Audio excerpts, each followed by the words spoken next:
Hello, my name is Bruce Lombardo, and I would like to welcome all of you to tonight's Tablebreakers, where we are going to have Shadow lead our discussion, discussing a specific thing that really should resonate in anybody who sits down to roll polyhedral dice. Clickety clack, math rocks, as my friend Chimerian loves to say. But before we do that, I would like to tell you that with an unpaid sponsorship, I want you to be introduced to one of my favorite places to go when I have money. First off, I want to introduce you to Big Geek Emporium, and you may have heard me talk about these people before. They're important. They're big important. These guys are big geeks. And this is a website that you can go to at any time, biggeekemporium.com. And you can find a lot of high quality items there. They're starting to sell STL files. They just got a POD set up. So if you like independent creators, if you are one of these people that will never stop telling me, oh, Bruce, I support the small guy. I support the independent mom and pop shop. Let me show you biggeekemporium.com, because this is where you can go and you can download files off them, things from great creators across the world. And you can find things that are suitable for your table. You can find Gonzo, you can find fantasy, you can find anything you want. Oh, look, the Dungeon and Delver's core rulebook for $12.99 PDF. And I'm doing a sale, a review on this. It's on sale right now. It's usually $20. I'm doing a review on this on my site. I'm up to 3 episodes so far, about 20 minutes each. It's really good. If you like 5th edition, but you want to play Rules Cyclopedia, it is a great mishmash. So I'm telling you about biggeekemporium.com. You can find a lot of great things. Look, our friend Victor's here. The Simple Modernity. It's basic rules for modern day themed play. Bunch of Vietnam vet guys there. 6 stats, a few things here. Lots of story for that. Anyway, biggeekemporium.com. My name is Bruce Lombardo. I'd like to welcome you to our episode 49 for Table Breakers. And let's meet our first panelist, Mr. Connell. How are you doing today, Connell? I'm all right. And yourself? I'm doing fantastic. I'm a little bit medicated, but what is this? Republic whiskey from. Anyway, it's really good. Hey, as a good friend used to say to me, I'd rather have a bottle in front of me than have a full lobotomy. I'd rather have a bottle in front of me than a frontal lobotomy. I could get with that. I think most of us can. Cheers, mate. Cheers, my friend. God bless. All right. Before I say the word story again and make you all drink once more, let's add Garrett, Baron G-Rock, to the stream. How are you doing tonight, sir? I'm doing all right. How are you doing? I'm great, man. I'm getting ready to enjoy this stream and listen to you guys talk about various things and answer questions that are pointed at me, and talk about one of my favorite editorials in a Dragon magazine ever. In the second half of it, mind you. Pun. No. Pun's great. Don't knock Pun. Do not knock Pun. Not where I left my car. Baron, you have some special stuff for us tonight, don't you? Maybe. I like to hear that. Okay. We're going to bring on Chimerian. He's here. He's alive. Yep. How many miles you put on today, Chimerian? About 480. Fantastic. 480 miles. Do you hear that, kids? When you grow up and you become an adult responsible for over $250,000 piece of machinery, compare your dailies to that. Thank you. Chimerian, I've been seeing some big things in your musings channel.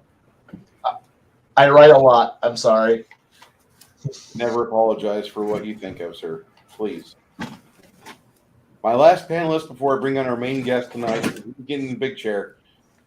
My last panelist is going to be Jade. Jade, I have everything to thank you for last night. You have brought me back to using Brave and OBS meshed together. We're doing it. It's good at this juncture. Well, if you need more help with that, let me know. we will probably discuss things tonight later after the stream, and we'll just run a few couple tests. Aside from that, I'm going to let you swallow, and I'll ask my pointed question. How are you doing tonight, sir?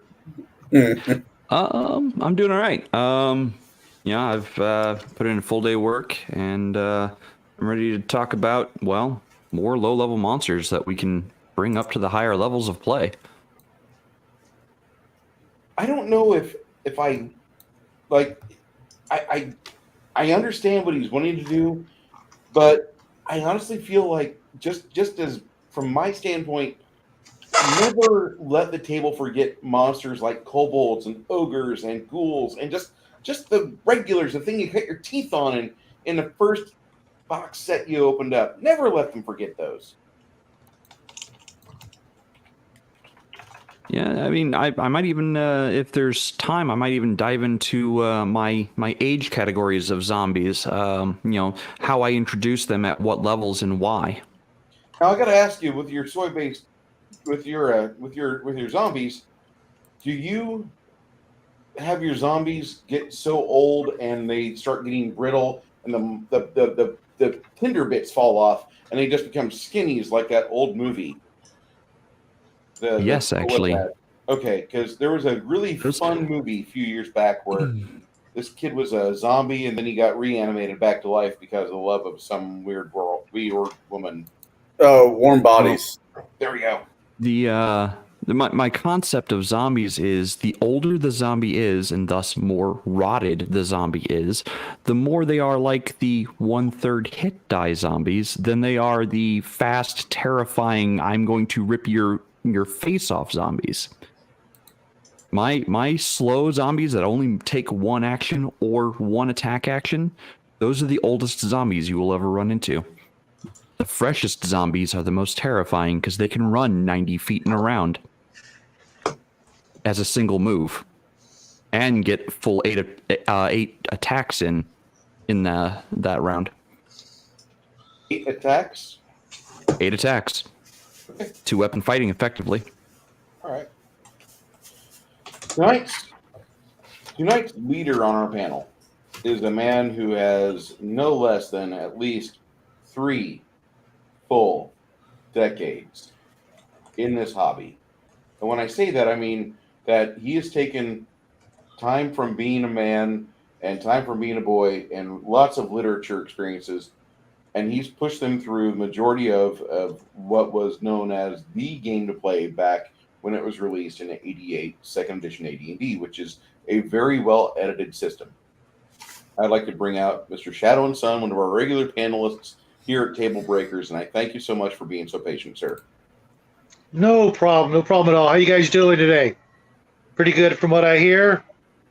Really good. Glad to be here. Kind of excited to get to my meatier questions.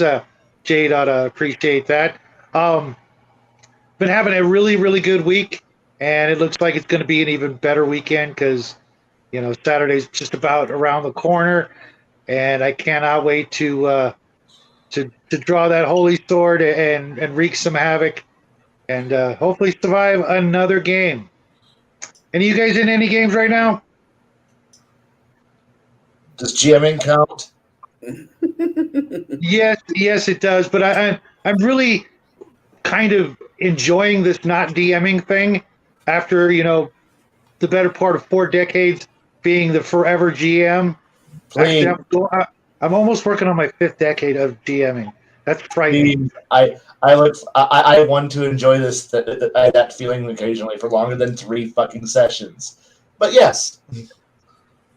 Yeah, it's pretty refreshing, and it's a lot of fun, especially if, like a lot of you guys have been DMing for quite a while, have been the forever DM. Getting to sit on the other side of the GM screen is a bit of a learning experience as well, as the enjoyability factor. Getting to actually be a character again instead of doing all the heavy lifting and planning what have you. I got to be in a really fun game Monday where it was just a one-on-one, me and Rick from 28 millimeter, and just to enjoy the whole experience, to try to put myself again into the passenger seat, as it were, being a player, and it's given me a huge perspective on what it's like to be again. You know, we've had, both hands on the wheel for so long that, just enjoying the ride for a change. I really hope you guys, I know Connell gets to do it. He gets to do it fighting alongside me on Saturdays. But when we each run for each other as in our one shots, I hope you guys will think about, what it used to be like, as a kid or a teen or in college, your first, experiences of rolling and all that big vast unknown that's ahead of you. Just embrace it. It just, you might die, but roll up a new character. It's not that hard. I mean, unless you're playing Palladium and it takes you 6 hours to make up a character. I know most of us are going to be running games that are easy to roll up a character, but just enjoy the ride, guys. So, you guys ready for some questions? Yes. We're ready for some answers. For me, I don't have any answers. I'm still just like you guys, looking for clues in all the wrong places. So what happened to Bruce? I don't He's know. backstage. Okay, I guess. He's just backstage. Okay, I guess we're going to just go for the first question. We're going to go straight down the line, make it easy on everybody, so you can remember where you are. And I'm old, and I don't want to forget who's next. And then we'll reverse the order if Bruce comes back. I know he's probably reading up on that article that he's been talking about all week. Oh, okay, all right. Sorry, Connell. You got demoted, I guess. I didn't mean to do that. I know it's okay. I'm just messing with Connell. He's my little brother. He's come to expect it, I think. So, you ready, Bruce? Because I'm going to hit you with the first question. Hit me with the first question, sir. All right. The questions because I would rather be completely honest with my responses. That's fine. No problem with that. Just say what you really think, what you really feel. Don't hold back on us. It may seem a little similar to some of the questions from last week, but it's kind of a good way in case people didn't catch last week's episode to get up to speed with where we're heading with this discussion. So the first question: do you ever bring back low-level monsters long after? And by long after, I mean like when the characters are 10th or 15th level. As much as I can, I will. And long after they've become what would be considered a by-the-book challenge, whether you're using dungeon levels or CR or whatever the terminology, whatever, regardless of the game. I would much rather run like goblins and orcs all day. But the campaign I'm running right now focuses on either giants or on hobgoblins.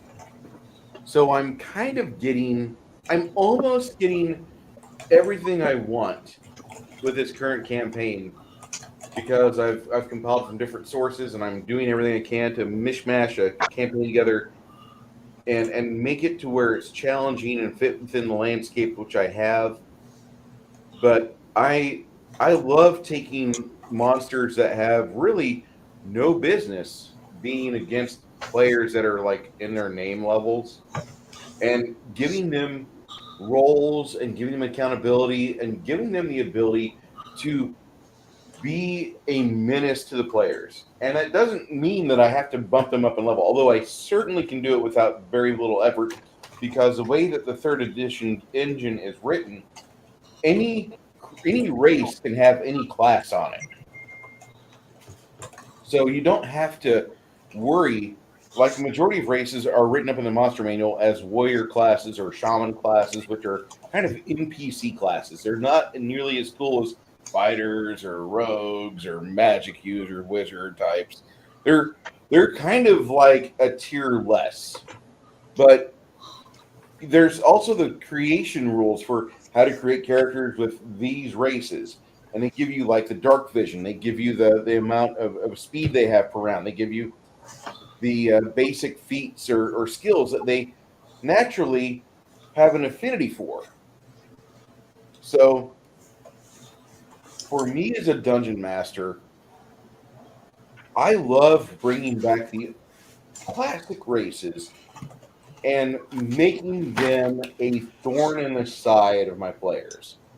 I think that's one of the greatest things a dungeon master can do when you can take just a CR1 or less monster and you can create a scenario to where it doesn't really need to use stats or die rolls to be a dick and cause a player to learn his name and want to curse his children and offspring and progeny and then render him to bits. Oh no, you're a 15th level Lord Cavalier. Here I am a ghoul. I'm fucking CR1, but I'm completely a dick and I've got dominion over like these 70 or 300 bad guys. And if I say go, they're going to go. I love having that ability.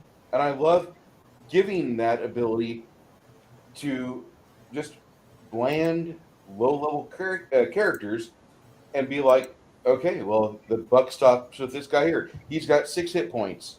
You're going to have a hard time taking out this guy here.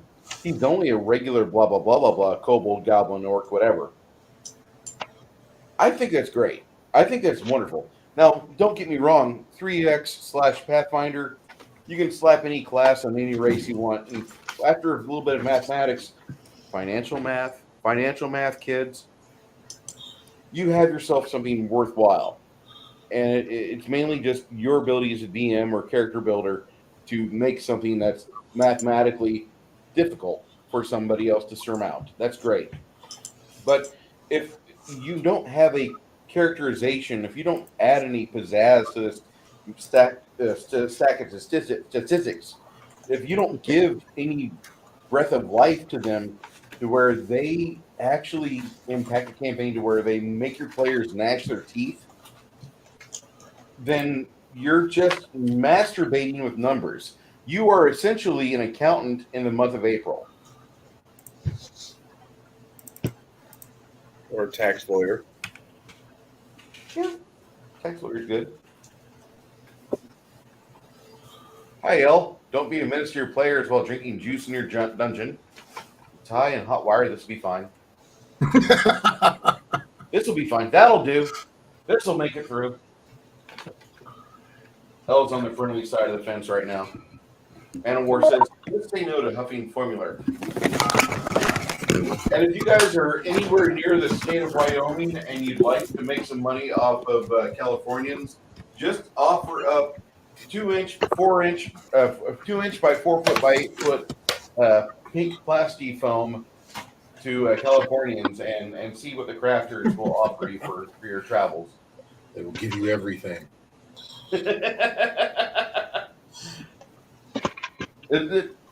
Shadow, is that an adequate answer to your question, sir? Absolutely. Absolutely. I hope I succeeded and excelled. Oh, yeah. For me, you guys obviously know that I don't play much 3rd, 4th, or 5th. I played a crap ton of Palladium, Arduin, and a couple other, fantasy role-playing games like, of course, AD&D and everything before that. But some games do not really promote that sort of thinking or that sort of mechanic. Palladium is one of the ones that does. Everything's got a level, so it's not really hard. But there are other games out there. Even some of the newer games, Adventure Conquer King, that seems to be, kind of stuck in that sort of, hit die. This is the 1st level monster. This is the 5th level monster. And there's plenty of other stuff to throw at your parties. But for continuity's sake, when the players have gotten to a certain level and suddenly all the goblins and kobolds have just disappeared, they're never to be found. It just doesn't seem right that the players aren't still dealing with orcs and goblins just because they got to 5th or 7th level. What happened to all of them? Those nits that made lice, those orc babies that weren't stomped into the gutter. They'll grow up, and some of those creatures grow up pretty fast and replenish themselves, breeding like rabbits or what have you. They should continually either come back or force the players to exterminate them completely to throw them off the game board. And that I've noticed that that isn't always the case. So hopefully with this, we'll be able to kind of, bring it back to the forefront and make sure that the players are always worrying about kobolds and goblins and orcs, even though they're 15th level. Everybody below them should still be worrying about them.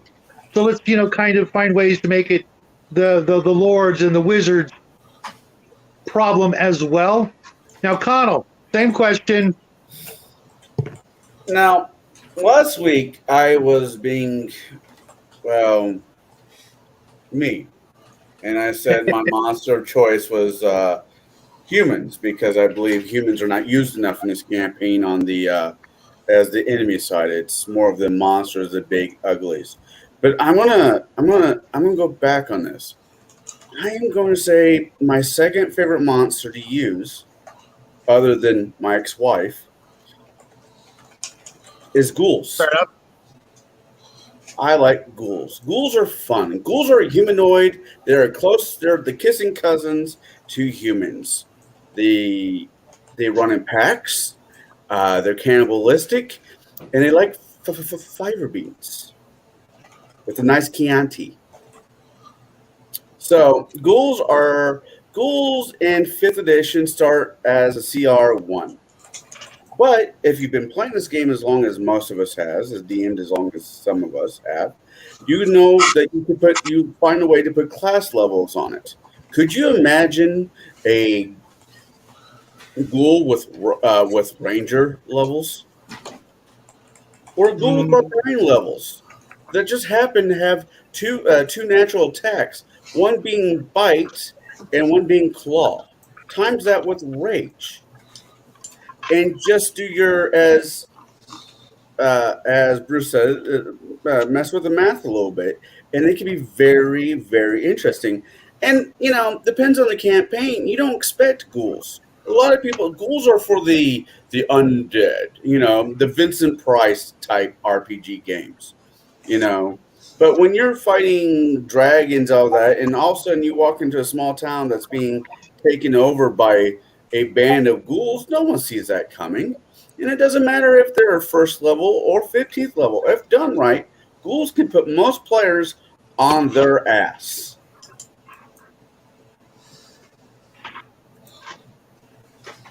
They are immune to charm, exhaustion, and poison. They have dark vision. They see you coming before you smell them.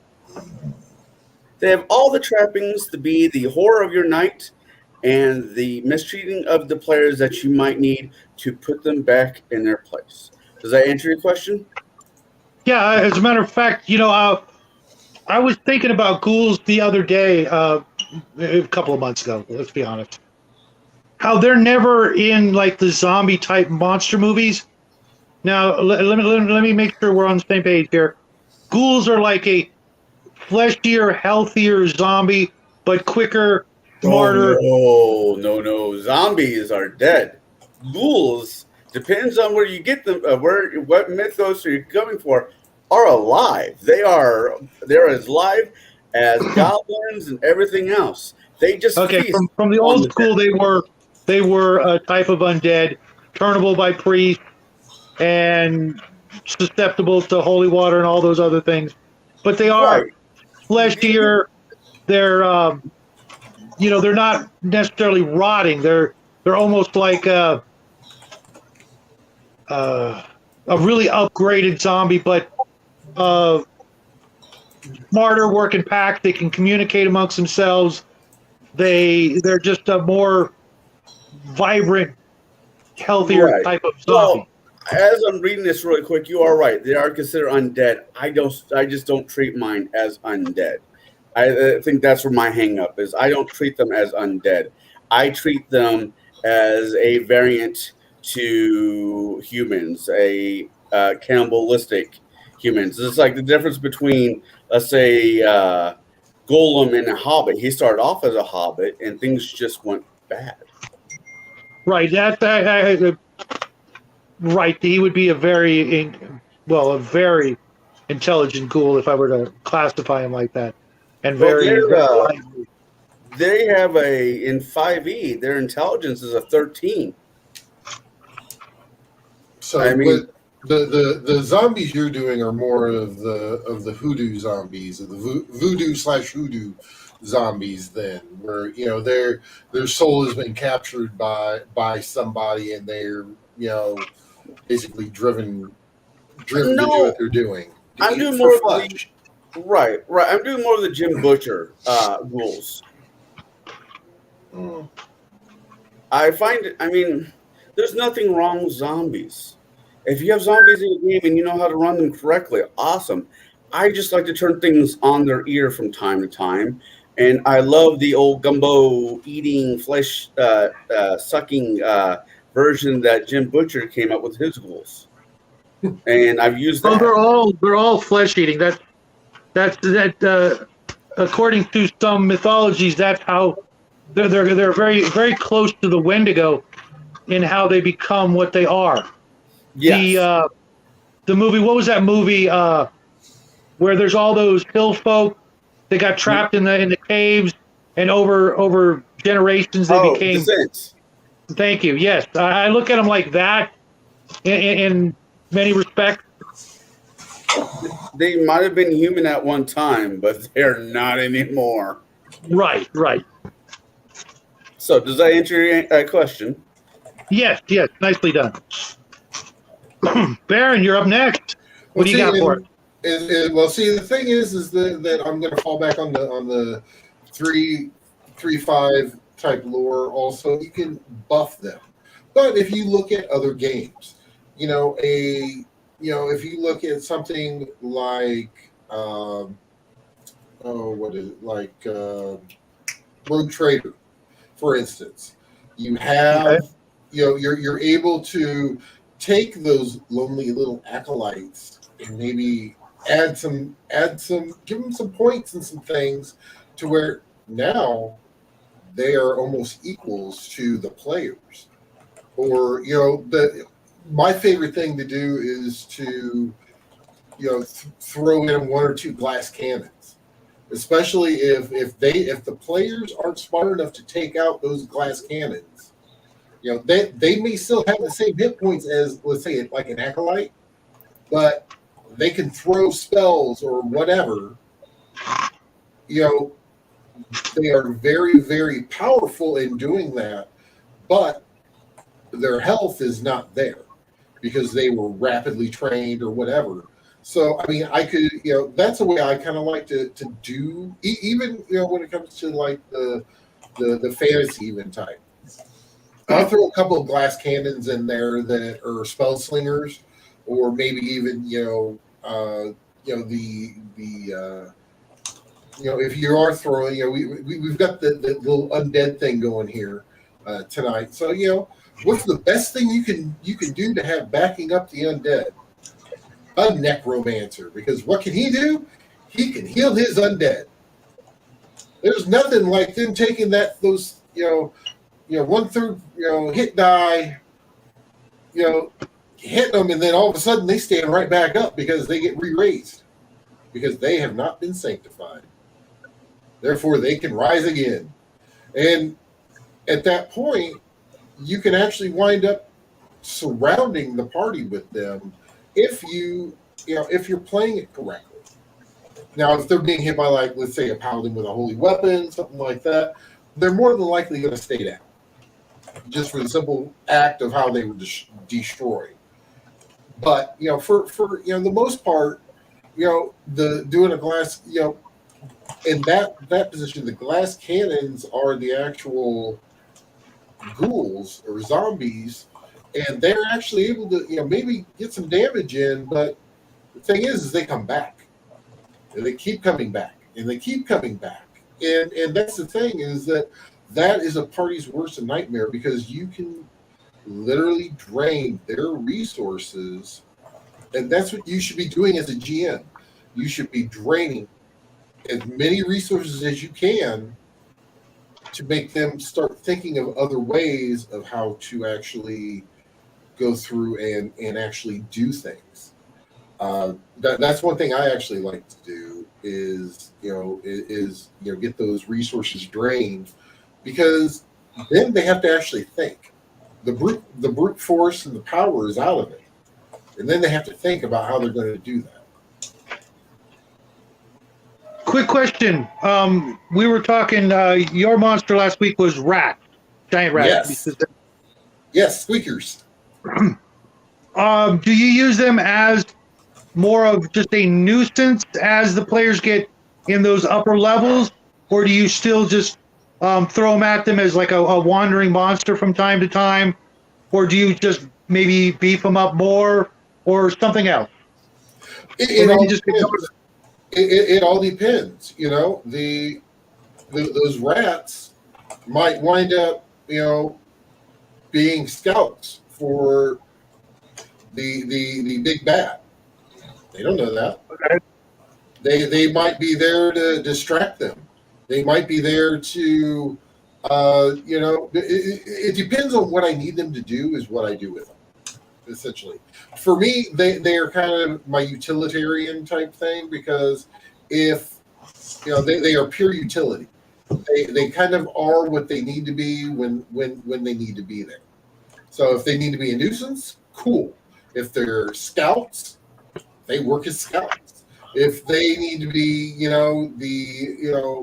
bumped up a little bit just to give the poor party, something to kind of, think, oh my God, what the hell? They're going to walk into it saying, oh, okay, this is going to be easy because these are just rats. Oh no, these aren't just rats. These are rats, and maybe they breathe fire, or maybe they have severe poison. Fire, huh? Oh, they may, once again, glass cannon. They may be a one-trick pony, but you do that once. The party is forever going to be like, whoa, wait a second. Are these going to blow fire at us like a cone of fire, or are they going to, are they like normal rats? Are they just going to be able to be killed? So, especially when it comes to monsters, especially when you're using lower level monsters on higher levels, you want the players to be overconfident. You don't want to kill them, of course, outright. If they do something stupid, or the rolls just go the way they go, cool, okay. The dice gods have spoken. But you want to drain them, and if they have that one flame attack, or maybe even when they die, they think that they're alive and they're not. They're actually corpses, and they have some sort of corpse explosion where the bone and sinew just goes everywhere, and it does more damage when they kill it. That's always a fun one to do too, and that's one of my favorite things to do with undead in general. Especially at higher levels, is having, when they die, they explode just because of shrapnel. That's nasty. Yeah, it is, and probably quite infectious. Not just because it's splattering, but aerosolizing, etc. Breathe that crap in. You don't even necessarily have to take a point of damage. Just make a poison save or something like that. Up, you breathed in zombie. Good luck. Yeah, mummy rot doesn't necessarily have to be just on mummies. Right. Doesn't mummy rot make things fall off? Yeah, it does. Hence the word rot. Or when you kill them, a rust monster comes out of them. As Jade is giggling, what is every paladin fear? A rust monster. I don't know. When you have players that drop Clockwork Horrors through a portable hole onto the DM's character's table, he doesn't like that very much either. Is the spell instant armor reversible? What was that? Is the spell instant armor reversible? Like, now I'm naked instead of fully armed? No. It's not. It's not. It's not a readied action. You can't ready that. as an Disrobe, Yeah, I was about to say that. spell magic, action. Yeah. Death. greater dispelling. To make your armor just fall off you so you can keep it away from the rust monster. Oh no. Oh It yeah, just disrobe. falls onto the. Disrobe. It just falls onto the ground, and the rust monster's like, "Oh, okay, I don't have to kill the thing to eat it." Yeah, disrobe. Disrobe. That's probably your best spell. Hey, Bruce, you're taking notes for the rust monster, right? Oh, pay no mind to that pile of clay that will be a rust monster in about a couple of months. My gargantuan rust monster with multiple tentacles, and it will have so much joy for our Japanese audience. Okay. Alrighty there. Hey Kai, you ready? You ready to tell us about your pick last week was kobolds, right? Yes, it was. Hey, hold on one second, L. Let me Okay. get in there. I'll fix it for him. All right, go ahead.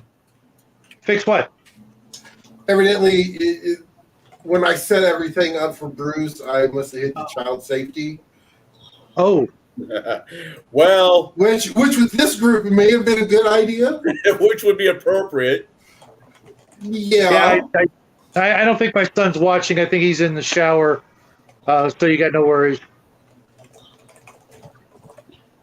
Although I've been having a lot more younger people jumping onto my channel lately for some reason.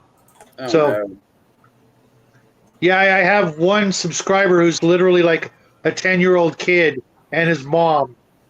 So I better be careful, I think. More the mom than the kid. All right. So Kai, Okay. it's on you, bud. What? How to bring my wonderful little monsters? It's Yeah, sim- do you I- use them like on really high level group, basically? It's simply. Honestly, you just play up the fact that most players forget about them, and you say they're there. They're going to be problems. They're going to always be somewhere in the background. Yeah, you might have to deal with the fact that little. I kind of it's kind of hard to say. To use the approach that I kind of want to look at is how familiar are you in like the Germanic barbarians in the Roman Empire? Where you got to see the passive, the weaker pacifist, friendly border tribes, and that's the kobolds you're going to see that are screwing around, out in this area, or your gobos or your orcs or your whatever your fucking monster that you think is generic and cheap. They're the wimpy ones that have been pushed to the frontier because something scarier is in the background, pushing them more powerful, more brutal, more. So to use my kobold things, yeah, you're gonna find the little quaint, domesticated kobolds who are running around in your sewers, burrowing under your cities, living in your mines, because that's where money's at. That's where the job is at. That's how they can get cash and find security.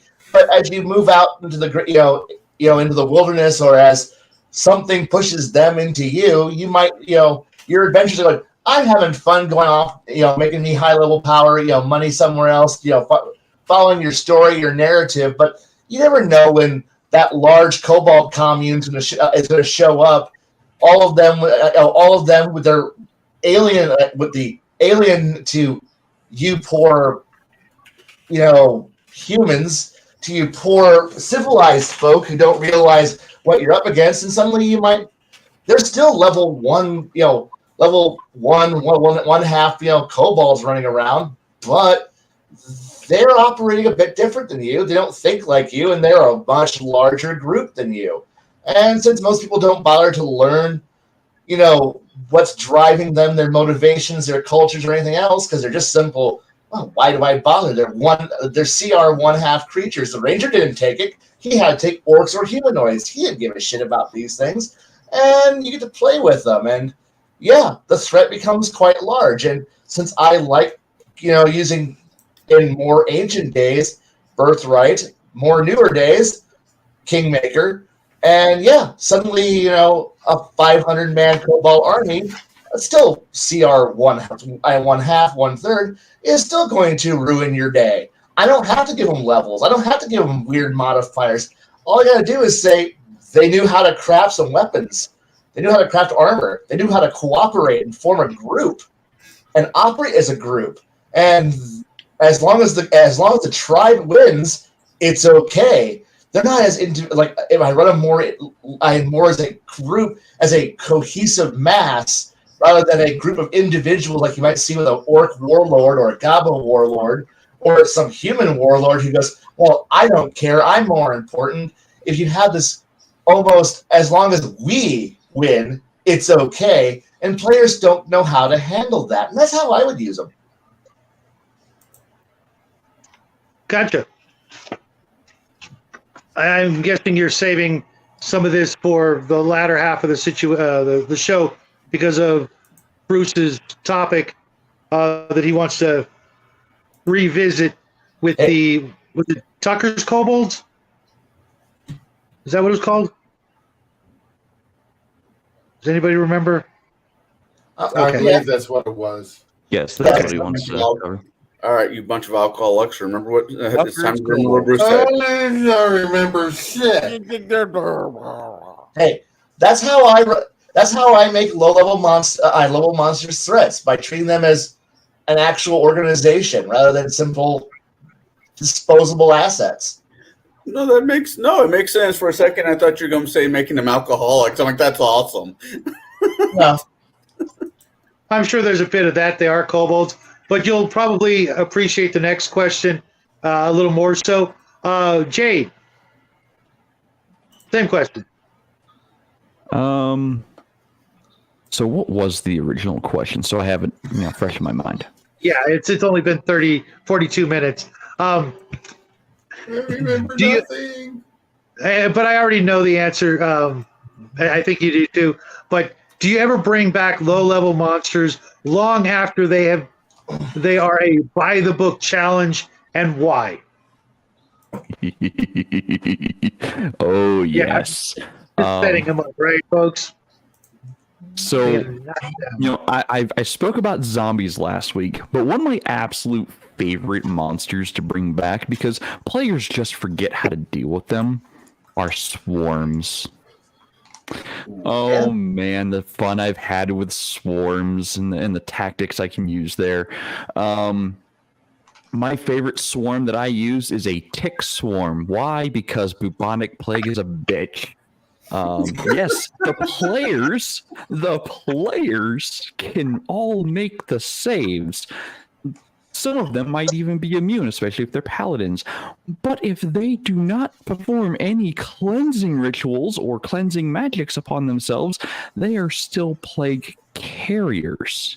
And when they go back to town, inevitably when they go back to town and they still haven't cleansed themselves of the plague, well, then we get into a different kind of mode of play where things start going horrible very quickly.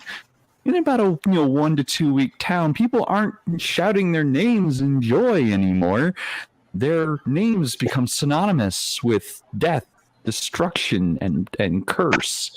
Their names are spoken in as a synonym for misery and pain. So I like to bring in swarms. I like to use diseases that the players like. Oh yeah, that's fine. Yeah, I've got a 30 before I roll. I'm not going to catch it. Yeah, you might not catch it, but you still might be a carrier. And I might be called an asshole for that, but man, it creates a type of role play like you wouldn't believe. Because suddenly the players are like, wait, how did bubonic plague get into town? Because I won't actually tell them what they were making the save against. And they're going to be like, wait, how did bubonic plague get into town? How did this happen?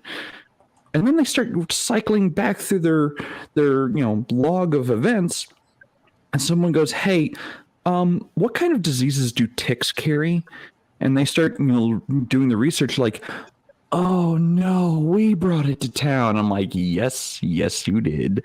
So I like to use my low level monsters, especially swarms, as plague carriers, so that the players have to think through their actions before they get to the next town. I like to force people to think of consequences at all times. So that's what I'll use. I'll even load up zombies with 30 or 40 different diseases, because the zombie's not going to care. The zombie's already dead. What are they going to care if they're carrying, filth fever, bubonic plague, if they're carrying mummy rod? Why would they care? It doesn't affect them. But they're still carriers. They're effective carriers. So my big bad evil guys, oh yeah, I'm going to load up my zombies, my skeletons, my swarms with all sorts of nastiness, and I'm going to send them out into the world. Why? Because now the players have an enemy that they want to see beneath the earth. They want to see that enemy not just in the ground. They want to visit vengeance upon them for wiping out entire towns of people that they knew. There's nothing more satisfying as a player than getting your vengeance on an enemy that wiped out, an entire town of people that you and put time and investment into. So that's how I like to use my low level zombies. I won't even level them up. I won't even bring them up. Sometimes I'll just be like, oh yeah, they're one hit kill. That's fine. But if I land an attack, well, sucks to be the next town. So, yeah, that's how I like to use them.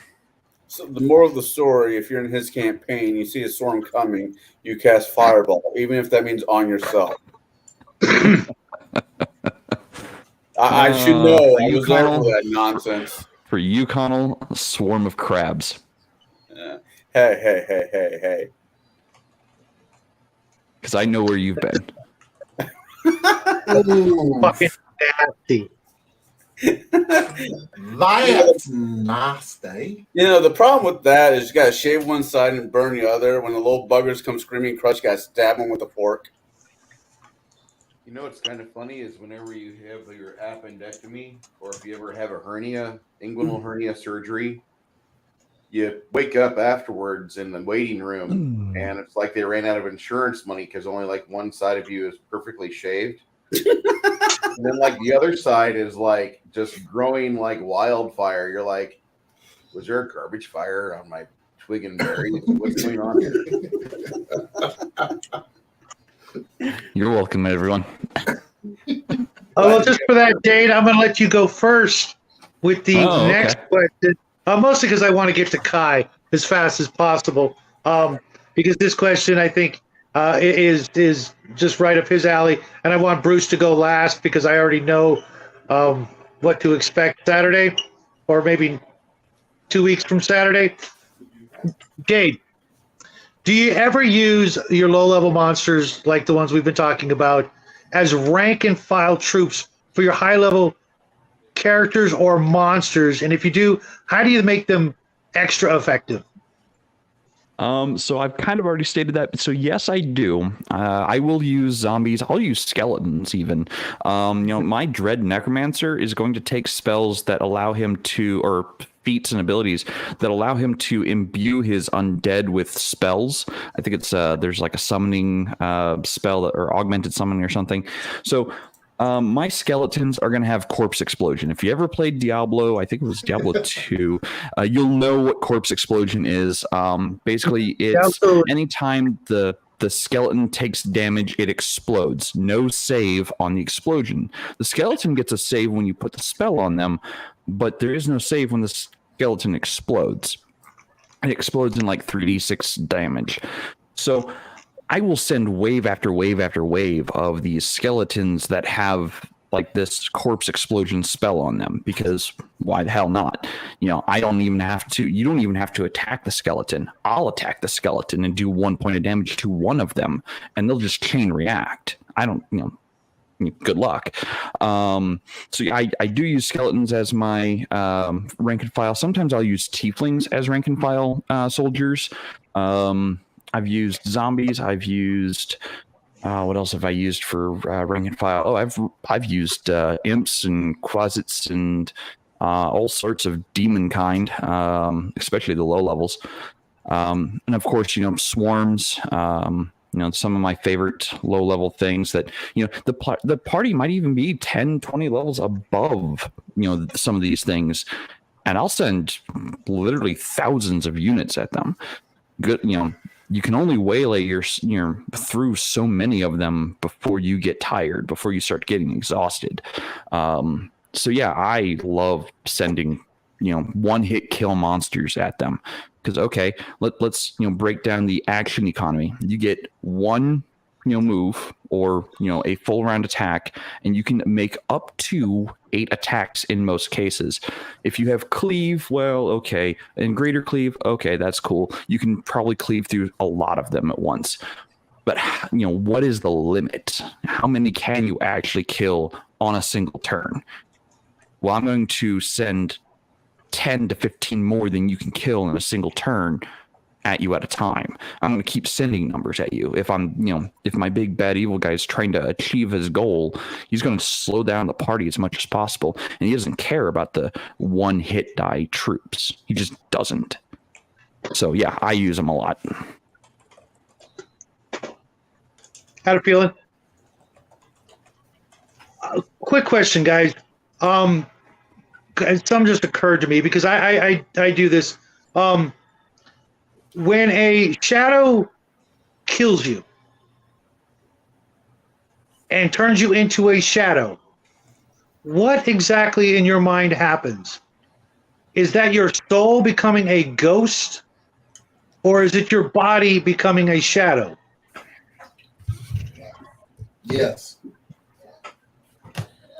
I would say whenever you get killed by having your strength reduced to 0 per the 3x engine, when you get drained of all your strength, you turn into an undead shadow. So your corpse just drops right there. Your physical items just drop right there.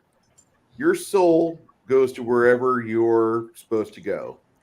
And the essence that the shadow has corrupted the spirit with, that rises, and that goes to go cause mayhem and mischief. But I don't actually feel like being killed by a shadow damns people. I really don't.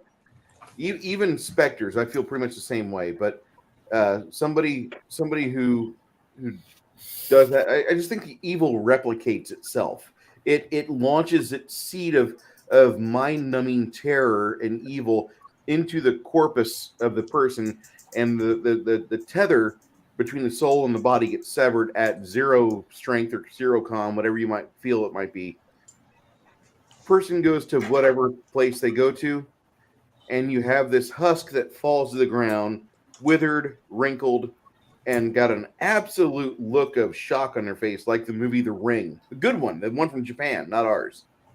And you get this angry thing that chases after living items it can sense around it, and it goes around just marauding and making more of itself. And it's if you've ever seen The Thing, the 1982 version, the good one, not the 1951 version was good too, but the 82 version with Kurt Russell, where they explain to you the cells of the body of the thing, if they're separated from the other host cells, they become their own host cells, and their entire goal is to make more of themselves, with or without the assistance of other things like them. And I think along those lines, and I like that mentality for my undead. You see, I look at it completely different.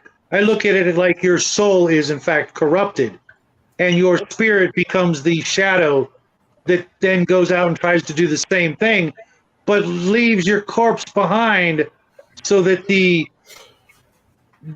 local necromancer could then get a 2-for-1 deal. If you want to run it like that, you certainly are more than able to do that. But I'm just feeling like there are some times where like your soul's going somewhere else. I have a certain belief in my life that you could die from, somebody whacking your head off because you don't worship the right God, or you could die in a shitty car wreck because you're a shitty driver and you hit a fertilizer truck in the middle of somewhere else. Or you could, whatever it We'll is, just call you Biff at that die. point. If you've made your peace and agreements beforehand, you're going there. It doesn't matter if you get slaughtered by Vincent Price, the vampire that's been dead for 28 years, and he wants you to inhabit this real estate by the Hollywood sign and terrorize, the tourists. There will be something there, but it'll be part of Vincent Price's vampire's soul or whatever. It's bits. But for those that were quote unquote saved or whatever, those that had true belief, they're fleeing the mortal realm. They're done. They're out. And if they choose to come back with a resurrection or a reincarnation or a true miracle, that is completely between them and their patron. And that's it. So with me, the way that I look at it, when that happens, every because basically in order to create the shadow, it has to be a quote unquote person. So the way I look at it is that what that shadow does is pulls out all the bad stuff. Because even the greatest, nicest guy has got an evil side. Everyone does. And what the shadow does is pull out the evil, and that is what forms the shadow, because it is just pure evil. And then whatever's left goes on to whatever the PC decides is its next destination, whether it be Valhalla, whatever whatever the beliefs of that of the character is. But yeah, what I think of it when it does that is it's literally pulling all of the evil, because every person has got an evil side. We are not saints 100% of the time. Even paladins are not saints 100% of the time. I like that. When I think about how in the old books, what they did was they drained your strength, and I could see that kind of like what you're saying is that they may be actually drawing that strength out, and that strength is what keeps you from being full on evil, maybe, unless you happen to already be evil, in which case it's probably easier for them to turn you into a shadow. Yeah. I think Jade had a comment on this too. Oh, did you? I saw that symbol, and I wasn't sure if that was a new thing or what. Let's hear it. Well, Kai, did you want to take this one first, or did you have anything on that? Yeah, I'm real sorry. I got sidetracked, but I didn't want to lose track of it because then I would just completely forget.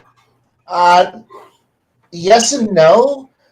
Honestly, all I would be is elaborating on what Baron said, and yeah, I don't feel like I need to elaborate that much more. Was that on the kobolds or the shadows? On the shadows part. Okay. So my shadows, when they kill someone from draining their strength all the way down to zero, it's not so much that their soul becomes corrupted or that their body becomes a shadow. No, the shadow reaches into the shadow plane and rips their essence to the shadow plane and corrupts their essence there, thus raising a new shadow from the shadow plane, basically distilling the darkness and evil within the person on the shadow plane, forcing it back into the material world. That said, if the person is resurrected at any time after the shadow has already risen and become a thing, that person has no shadow at all. They lose their shadow and their essence on the shadow plane itself. So therefore, they can either never travel to the shadow plane ever, because they need their shadow effectively to travel to the shadow plane. So I kind of get a little extra meta with my world and the different planes of existence. So a shadow is required to travel to the shadow plane or through the shadow plane. It is your essence there. It is effectively your shield. So anyone who loses their shadow can't go there. If you die because of a shadow and your shadow is raised, then you will have no shadow, and people will treat you differently if you have no shadow. They're going to fear you. They're going to think of you as a cursed being, and effectively you are. You will cast no reflection either, because your reflection is tied to your shadow. It's tied to the shadow plane. So people might think of you as being a vampire in that aspect. So they're going to fear you. They're going to reject you in most cases. That might even get the local church to put you back in the ground until your shadow is destroyed and returned to you. So think of it as the original Peter Pan. The original story, Peter Pan's shadow is not attached to him. It is separate from him. And he has to go hunting for his shadow occasionally. Now, keep in mind, also, his shadow, if I'm recalling correctly, tried warning people about his evil, about the Pan's actual evil and his deeds, but was unable to speak or actually interact with the physical world. So I take a lot of cues from mythos, from our world's mythos, especially when it comes to shadows and the origins of beings that have no shadow. So that's what happens with my shadow beings. They literally come from the shadow plane, and they are the essence of people who have died to shadows, but their souls themselves didn't traverse there. Interesting. Sorry about that, Kai. I'm going to reread the question in case you were falling asleep on us. Do you ever use low-level monsters, and in this case, I guess we're going to go with kobolds, unless you want to flip it, as rank-and-file troops for your higher-level characters or monsters? And if you do so, how do you make them more effective? Yes. Answer is yes. And how? Numbers and tactics, and the simple fact that most players don't understand how to organize it. I organize anything more than an elite small group of assholes that run around and blow shit up and go, you need to actually think bigger. And they go, so me and a cohort? So the whole party cohorts? That's not big enough. What do you mean? Look over the hill. Oh, fuck. That's an army. Yes, it is. Can we go headhunt the one guy in charge? They're kobolds. There's no one guy in charge. It's the tribe. Oh, fuck. And yeah, it really just comes down to make it so that you don't need to make them super special. You just need to make them in mass. Because how often have we as players done something stupid like, oh, we'll just bury the dragon under homeless bums, and we'll win by a rule of crit. Yeah. I've seen players go, well, we could just stack, we'll just go down to the homeless district and find 500 homeless guys, and we'll dogpile a dragon, and we win. And suddenly, and as a GM, you go, I can do this to you too. And suddenly, 1,000 kobolds, 500 orcs, a barbarian horde. You just flip it on its head, and then suddenly the players go, I don't want to wade down into that valley. No, you don't. But I've got whirlwind. You'll get tired. What? You'll get tired. Wizard, I guess fireball, and I did this to him. I did this to my party, actually, just recently, not recently, about 3 months ago, where I threw a horde of spiders. Literally just a caster who was using an army of spiders against the players. And entire, swarms of them just coming down upon them. And the party's like, we got fireball. And I'm like, think about what little area you're actually covering with a fireball. Fireball's a huge. No, it's not. It's less than a hand grenade. Wait, what? Yeah, it's only a 20-foot blast radius, guy. But and I gotta go. I've got lightning bolt. Cool. You can fry like 20 of them in a line. Good for you. What about the rest? You only do that once around, can't you? Wait a second. I don't need an advanced tactic. Like, I just need numbers, like Jade Swarm tactics, or just simply mass, outthink, outmove. Just make the players cry because they've got cleave and whirlwind and all these cool things. You could kill 6. There's still more behind them. It's like playing the green wave in like Warhammer 40K when the orc player goes, I'm running the green waves army build, or the Tyrion player going, I'm running the Tyrion swarm, and suddenly you're like, oh shit, Hormagaunts, oh shit, orcs. I can dish out all the damage in the world, but can you dish out enough? And then you just drain them, like, to the point where they go, well, can we run away? Well, yeah, you're faster than the spiders. Well, but how long can you run before they run you down? And then you just like run them down forever, and the party goes, can we ever sleep? No, because the spiders will eat you in your sleep. And so they go, we can't sleep, we can't rest, we can't stop. Why? The kobolds and the spiders will eat us. And that's literally like they're just exhausted. Like, who do you have? Like, what's left? The archer. I'm out of arrows. Like, who's left? The one barbarian who's got a big axe. The fighter with his shield and sword. Everybody else goes, I'm out of key points. I'm out of spells. I'm out of arrows. I'm out of my gimmick.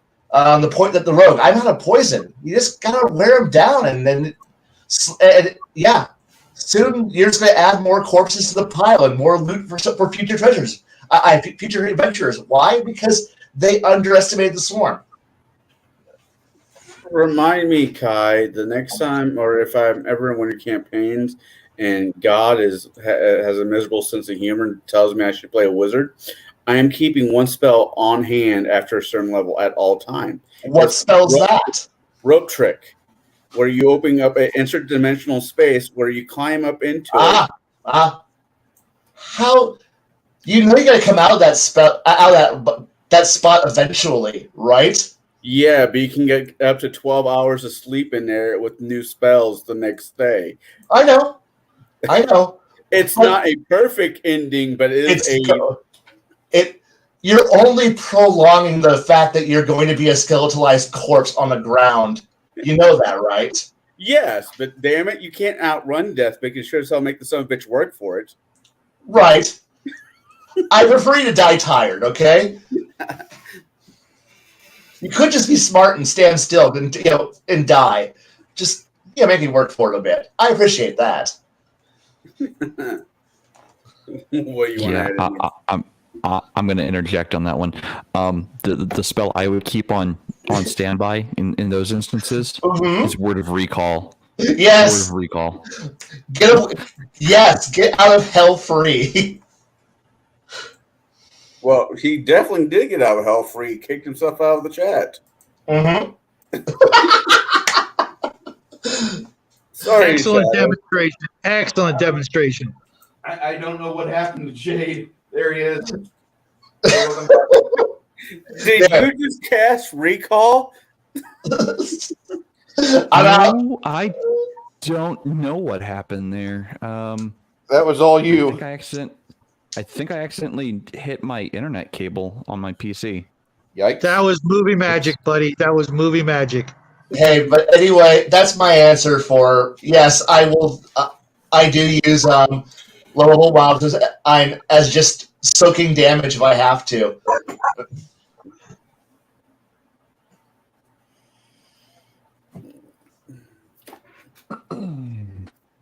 Sorry about that.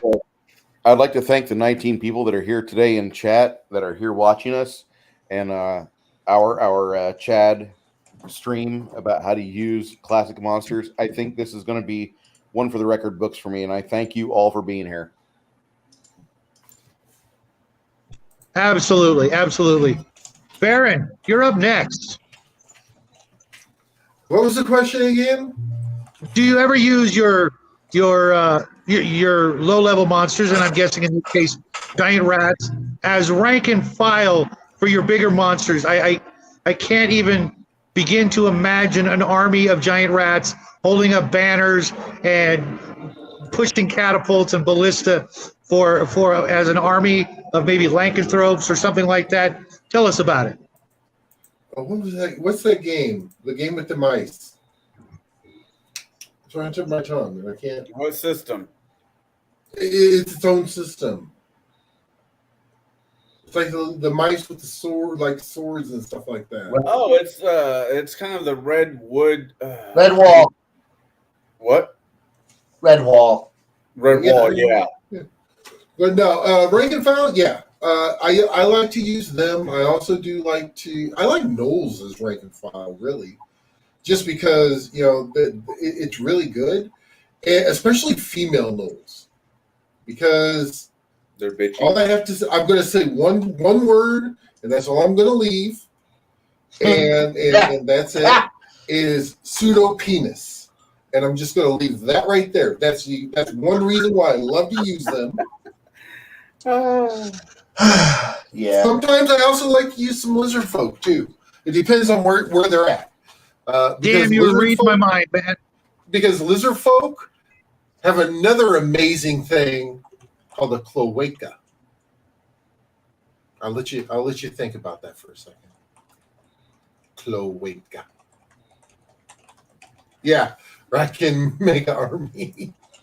Yeah. So good. Oh yes! Come on. They're only $165 at current inflationary prices. Get them fast before it inflates more. But no, the rats, like I said, typically what I'll do is I will use them as more of the like scouts in that situation. They'll be attached. They'll be rank and file scouts. And just because you kill one doesn't mean you got them all. And they may be instantaneously sending everything back. But yeah, I love that word, cloaca. I really do. I don't know. That word is fun to say. But yeah, especially Knowles. Knowles just have this whole rank and file. The Knowles that I really envision are very hyena-esque, I guess is the best way to put it. I know in some instances they're not really so much. They're more dog, a little bit more dog than they are hyena. But mine, I love the hyena-esque where they're killing things and then they have that chittering laugh that hyenas have. It's yeah. Hey. There is no such thing as kink shaming here, all right? No kink shaming. But yeah. Those typically are what I use, kind of like the rank and file and how I use them. And it's all situational of where they're at. If they're in more of a swampy area or a forested area, typically that's where you're going to find more, of the lizard folk. The Knowles will still be kind of in the forest, but also be more in like a grasslands or an more arid area. It typically I see in my brain just because once again I go back to that that hyena-esque type thing, and that's where typically you would find hyenas here on our planet. So that's where I kind of switch it up depending on where they're at. Oh, and to answer your question really quick, they're Janet from another planet. Yes, a player can kill the entire party in one combat. I've seen it done. It's something to be seen. There's normally a lot of pissed off people though. Yeah, and you have not lived until you've lost your first character. Oh, Yeah. Whether it be from your own hand or the DM's hand, because I've seen it, I've done it. But actually, both the two major ones that I remember that were player deaths were both because of stupid things the players done. That's normally good. One was trying to failed a balance check on the back of a wyvern after he detoured onto the back of a wyvern, which was just dumb. And then he fell 120 feet into water. I think I know this person. No, you don't. The other one was the other one that just happened just recently, fell 40 feet down a well. It failed the climb check 40 feet down a well. I think I know a player that'd probably try that. That's what I was thinking. I wonder if I might know that person. No, this was a one-off game that I ran for some folks. Oh, yeah. We've all gamed with the person I'm thinking about. Janet, if the entire party gets wiped, it's called a TPK, and it's a rite of passage for most players. And DMs. Most players and DMs experience the TPK, and typically it's the fault of the dungeon master because they don't think of the mathematics involved. The players don't use tactics to their advantage. When there's 6 of them or 8 of them or 4 of them, there's only one DM, and they could be coordinating their discussions on a chat server like Discord or on an instant message service. While they're sitting at the table, they decide to elect to not discuss things, or maybe their DM has them scared, but a TPK typically will happen once per table. Not per campaign, per table. God, I remember the days where a single notebook got pushed between people to write down what they're thinking. I don't like using Skynet. We had 4 TPKs at the same table, back to back. So Was I there for that nonsense? no, this was when I was like 15. It was when I first started gaming. It tends to be a younger DM issue. No, Or younger player issue. 20s or 30s. The guy running the table is like in his 20s or 30s. He played second ed and AD&D, and we were playing third edition. And a lot of the newer players didn't understand the third edition rules, and the game master didn't understand the third edition rules at all.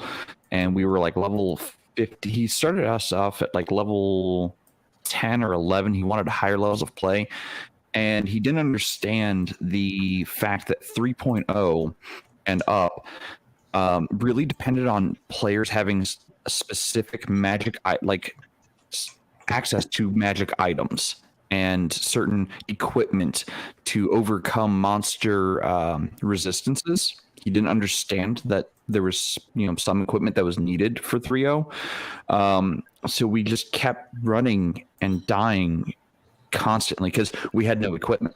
We didn't have any magic items in a level 10 party at all. There were none. 0. Like, we were lucky to have a masterwork item. So when he was throwing things at us that had resistances to specific damage resistances or elemental resistances, we were just getting absolutely slaughtered constantly. So this was a fact of the game master not understanding the game, like that specific set of rules. That's why we TPK'd 4 times until everybody just left the table. They left?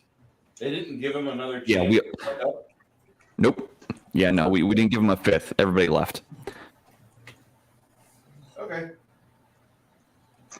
So, Connell, you're going to finish off this question?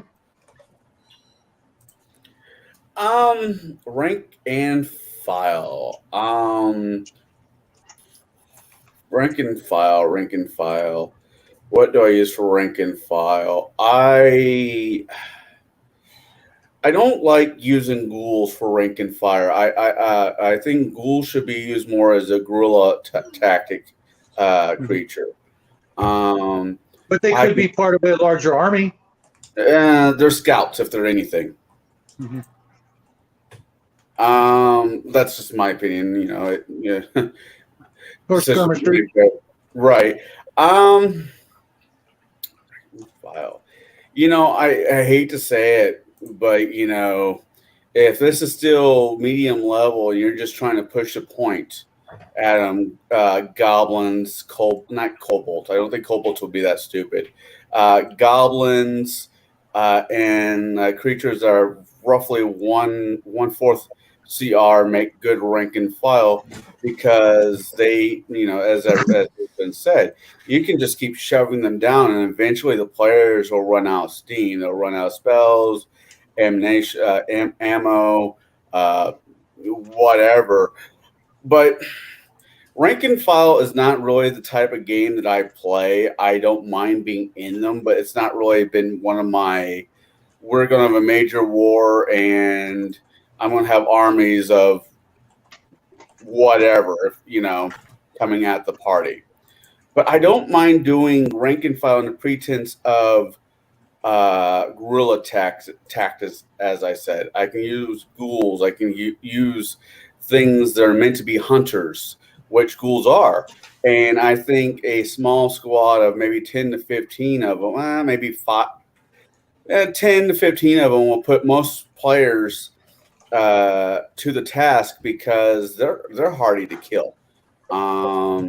Depends on what variation you're playing of them. Sometimes they have a regen of they get anywhere from 5 to 10 hit points back at the beginning of each turn.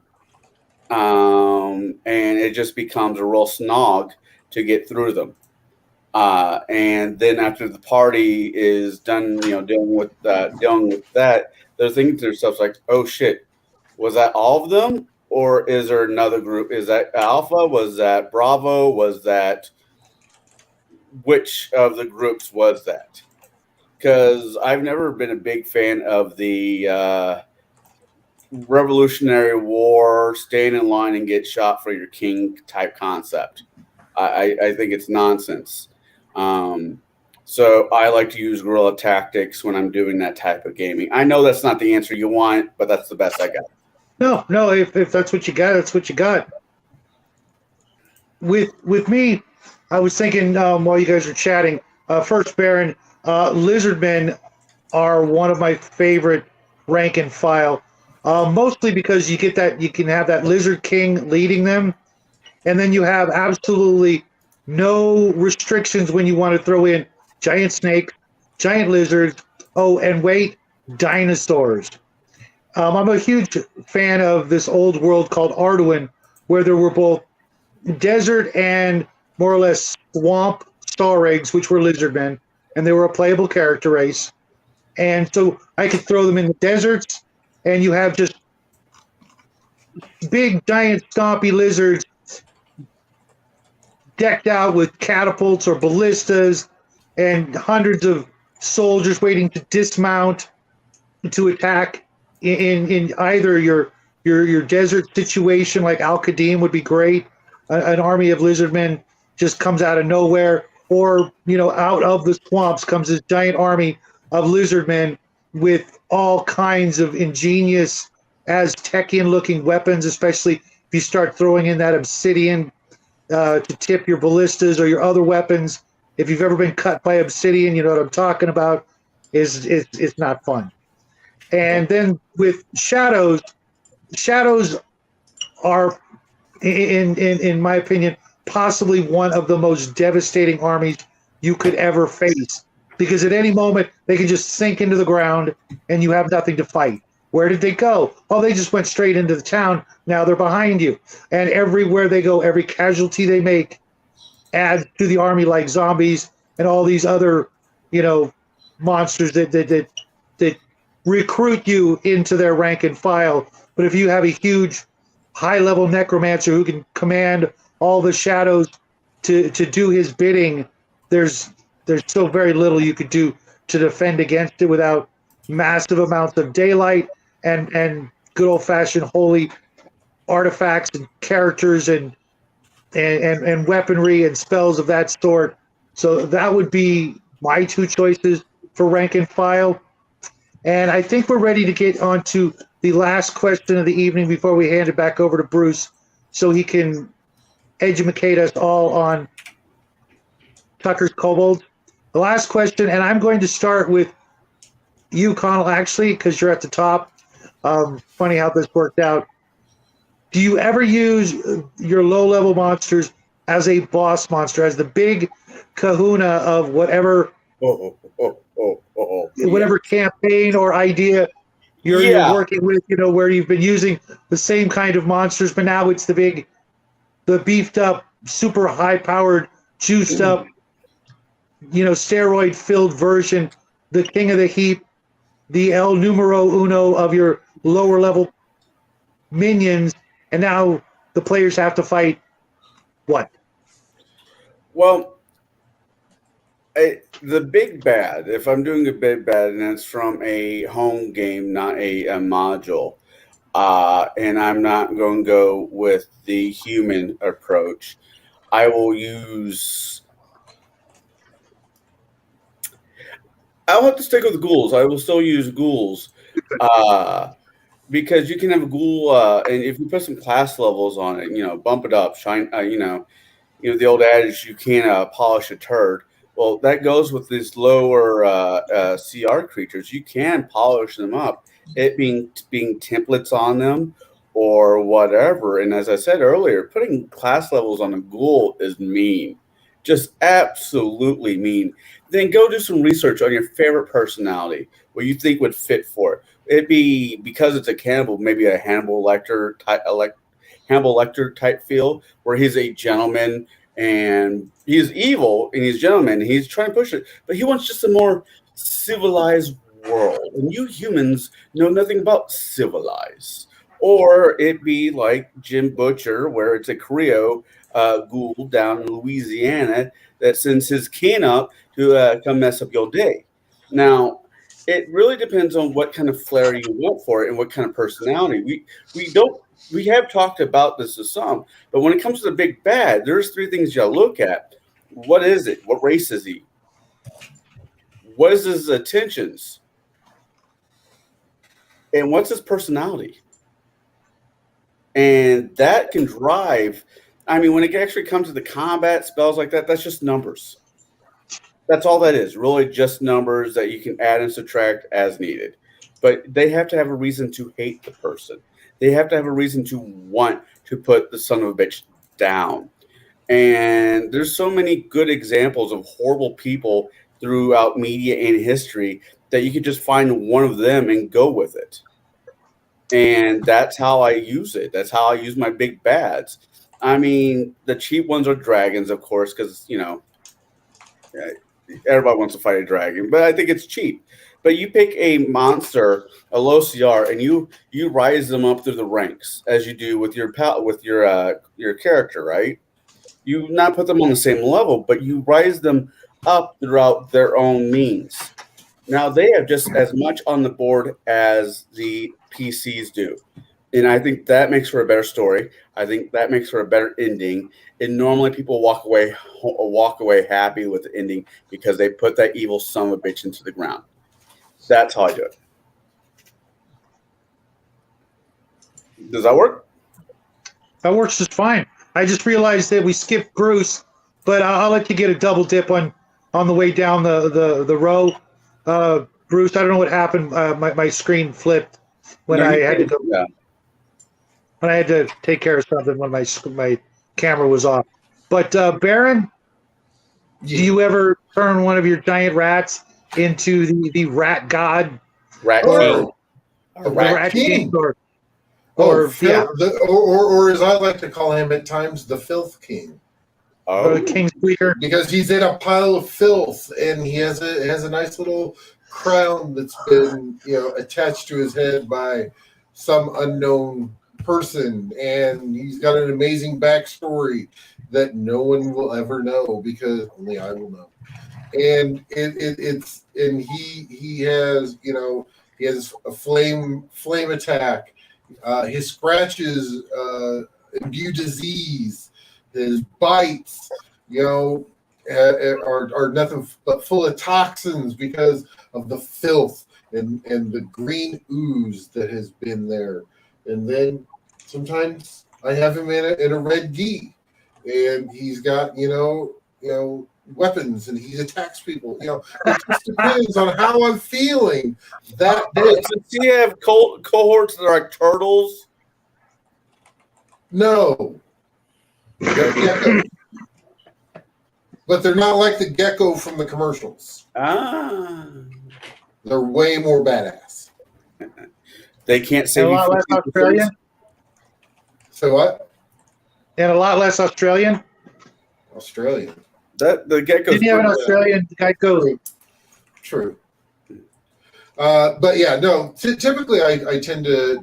That's when I get to pull the Rat King out, or sometimes that's when they find out that all these rats. They'll find this out early on, but some of the rats are clockwork inside. So, and they wind up fighting a clockwork Rat King, which is always fun. You can kind of throw a little bit of that steampunk flair into it a little bit, and that's always fun too. So, but yeah, Did I hear Blaine just get excited because somebody else said flair? woo! Oh, sorry, wrong flair. Right, Flair? But no, but yeah, it's it's just how I want to put the twist on it, and it depends on how the story is driven. Drink. The shadow knows. Yeah, he does. I don't know nothing. Nothing. I know nothing. Exactly blue. I know enough to. Well, never mind. We'll talk about that later. Kai, tell us about your low-level monster turned boss monster. Good luck finding it. No shit, right? That King Kobold is never going to be found. No, because the greater Cobalt State doesn't care. There is no one. Is there a head of the beast? I don't know. Is there? Think of it as, I know this is a different game as an example, but deal with Alpha Legion. Figure out who's Alfarius, who's Spartacus, who's in charge of the Cobalt Army. Everyone's in charge of the Cobalt Army. No one's in charge of the Cobalt Army. But the goal is set. And you're in the way. And as long as some Cobalts escape to carry on the torch, that's all that matters. And so, yes. Who's the boss? I don't know. But I know. And they all know. But they're not going to say to you, what are you? You're the hero, quote unquote. You're the people who are fighting them. Are they going to go and say, younger Cobalt over there has big candle. He's in charge? Fuck no. They're not going to do that. That's betraying one of their own. You don't betray your own. If we betray our own, we'd be humans. And we're better than that. So, yeah, there you go. And here I was expecting tales of a bloated kobold 8 feet tall, wielding magics. If I'm running my kobold god, if I'm running kobolds, they're going to be. When we listen to certain people on certain streams on Fridays, bitch and whine like a fucking cunt about how all we ever have is races that are just humans with fucking ears attached to them. They're different paint jobs. Fucking bullshit. So you know what? You want an actual alien concept, an actual alien attitude? Yeah. So yes, you should make a race that actually doesn't have this horrible idea, individualistic thing where you need to have an icon that you have to worship. That you need to what? Do you want me to have? My kobolds build Wickerman and throw humans into it to sacrifice to some alien god? No. Fuck no. My kobolds go down together or they fight together. You kill a tribe or they're going to survive. That's all it comes down to. Fair enough.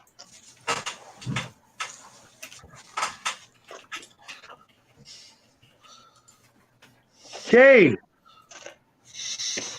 You're up. So, my low-level monster has become the big bad evil guy. What does that look like exactly? Well, it actually depends on the campaign I'm running. So if I am running the zombie apocalypse game, my big bad is one of two, maybe three beings. It is either A, the undead, insane god of undeath, who created basically the T virus or whatever and put it onto the planet, or it's a Draco-Lich or some kind of lich being, some kind of necromancer that's sending forth these undead from another realm, another plane of existence. But if I was to upgrade one zombie all the way up to be like the big bad evil thing that the party had to fight, I would probably do it like this. The patient zero, infected patient zero, they were not only cursed with this plague, so to say, of zombie-ness. They didn't realize they were spreading it, and they themselves are technically immune to it. But as everyone around them has died, they themselves are now cursing the god of undeath who cursed them with this affliction. I'm going to make them as human as possible, because when the party finally gets to that big bad guy, they're going to want them in the ground. They're going to want to do everything in their power to end them. And that being might just let them to end their suffering. Because the other aspect of the undeath is they are undying. They can't just kill themselves. They can't just, put themselves in the ground. They need someone else to come basically be their hero and end them. So that might be a route I take. Another route I might take is the big bad zombies at the very end might be, now I'm taking a page from a Steam from Steam game. Might have actually been Valve Entertainment. Left 4 Dead 1 and 2. I might pull the tank from Left 4 Dead, where it's this big brutish thing, and it also depends on like what level of the game we're at. Like if we're into the 20s and 30s of levels, I may not do this. If we're only like level 15 and that's kind of where I want the game to end, I might pull the tank in. And then what the tank is, it has hundreds if not thousands of hit points. It has extreme damage reduction. Like you can hit it all day and maybe a third of your damage is getting through, maybe. It has natural spell resistance. It has fire resistance. Like, yes, all of these things are resistances, and resistance is not immunity.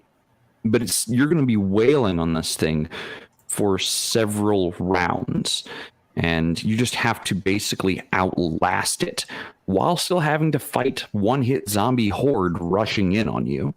Like I said, if I'm taking the page directly out of Left 4 Dead, like that's the game you're going to get, and you are going to have to fight the tank at the end and have to survive it to be able to leave. I like that one. But at the same time, if I am doing the insane god route, what happens when you finally beat the insane god of undeath? Well, for that you'd have to play the game. But you might be cursed to become the next god of undeath. You don't know. Ending a god, does that mean you are doomed to become it? Who knows? That's for you, the game masters out there, to decide. So yeah, as far as my big bad evil guy for my low level zombies becoming upgraded, it's likely going to be a lich or an undead god. That's typically how I end those games. Alrighty. Real quick question for mostly Jade and Connell. Did you guys ever read the old indie comic Dead World? Maybe. I don't know. I think my friend Reese was reading it. Okay, yeah, it was quite a while ago, back when I was in the comic industry. It had some really good examples of mid to high level characters that were basically undead, ghouls, zombies. I forget. It's been decades, literally. But if you ever get a chance, I highly recommend it. The art wasn't superlative, but it was, of course, an indie comic, and that back in the day was that made it for me all the more interesting to see how young upstarting comic book people got their product to market. And if you ever get a chance, definitely look it up. Bruce, sorry I skipped you. Going to go back to the rank and file. I'm guessing you're going to flip the script and not tell us about your hobgoblin army, and then we'll go on. I won't tell you about the hobgoblin army just for the fact that last week we talked about orcs, which is one of my favorite monsters in the entire millennium Sorry, for the gaming.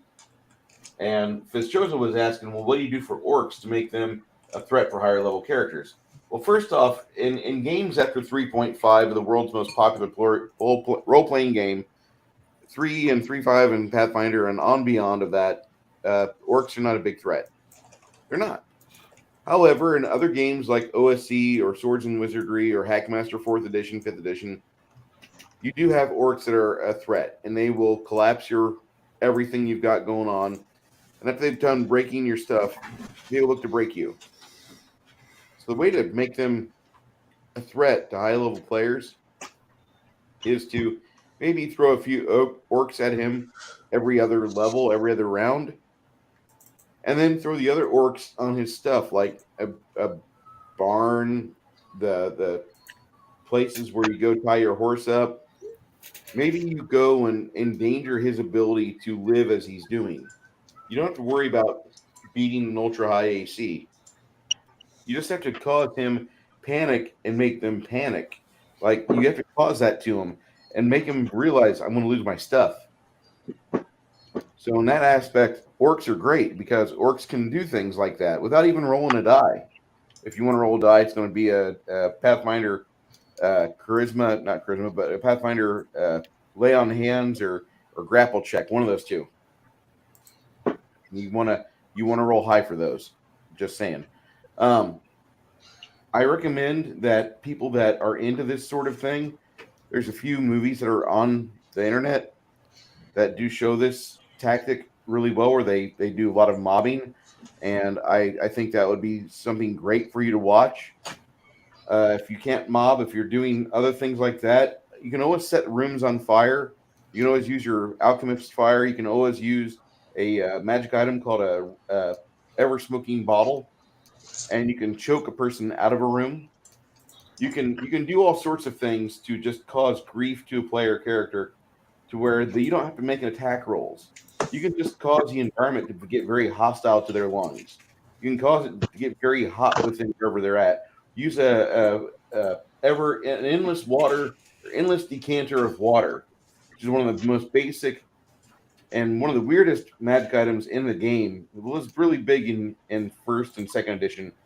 But if you let that open and force that to stay in an area for any length of time while it's churning out water, you're going to flood compartments and chambers of dungeons. And therefore, you can put your most valuable items within flooded areas and just see how much of a swimmer they really are with your massive +2 to your skill check, because it should be a +10, but your armor and your weight and your encumbrance are just dragging you down, like that thick mustache I have.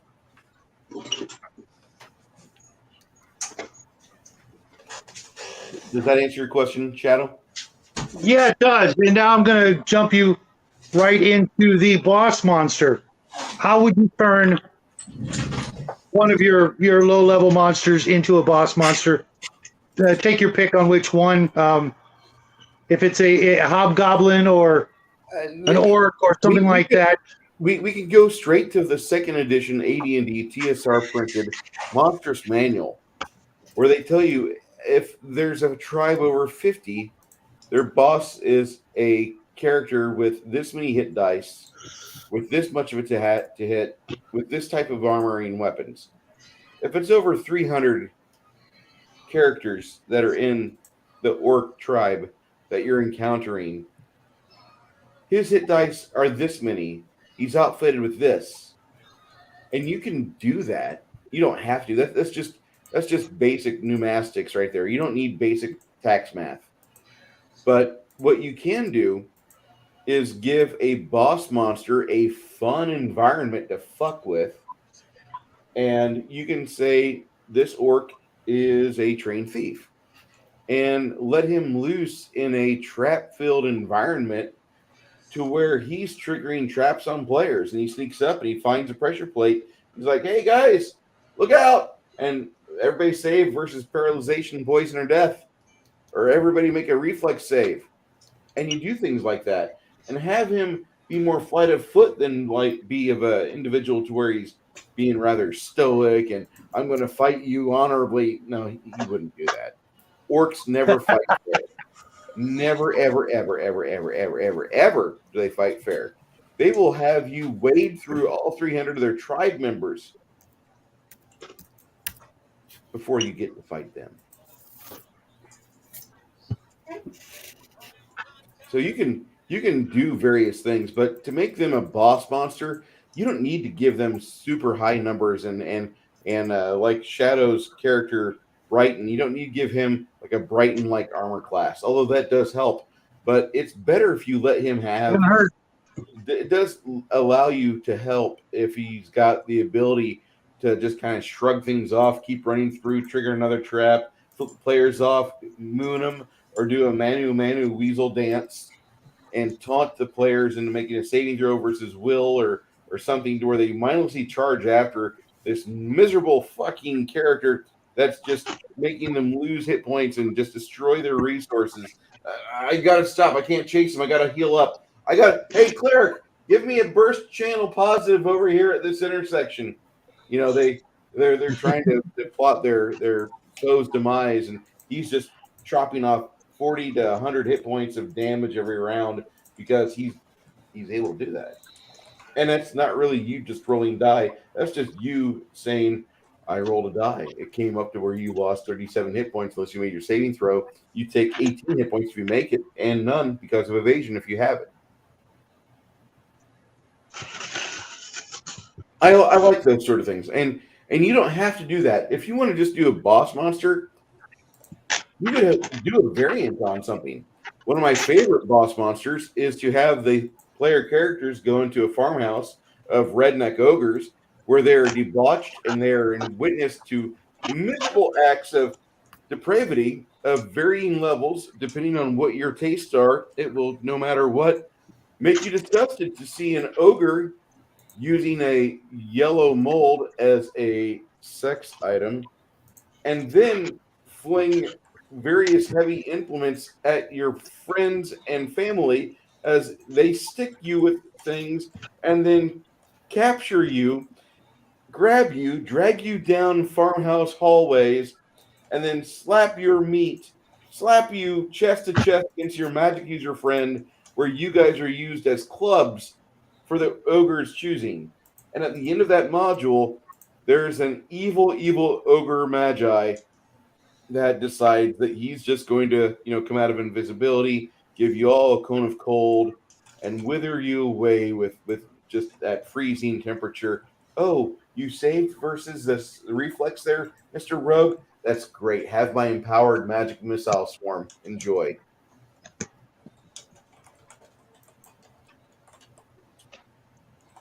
Fun stuff. Yeah, the fact that I know the module he's talking about, I ran my players through that, almost made one of them puke.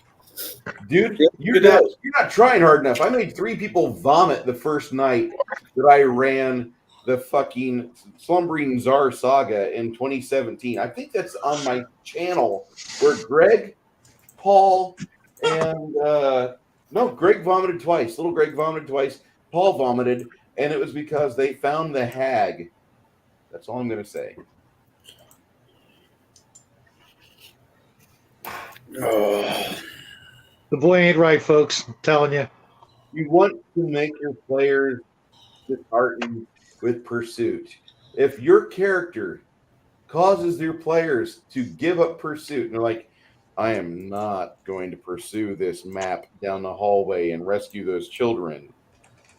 This is just too terrible. I've seen everything. And they're walking away from a nice little apartment on Mars where they opened up an apartment kitchen and they found that there was 3 babies cooking inside the oven, and worships Ileana, one of the nastiest of the disciples.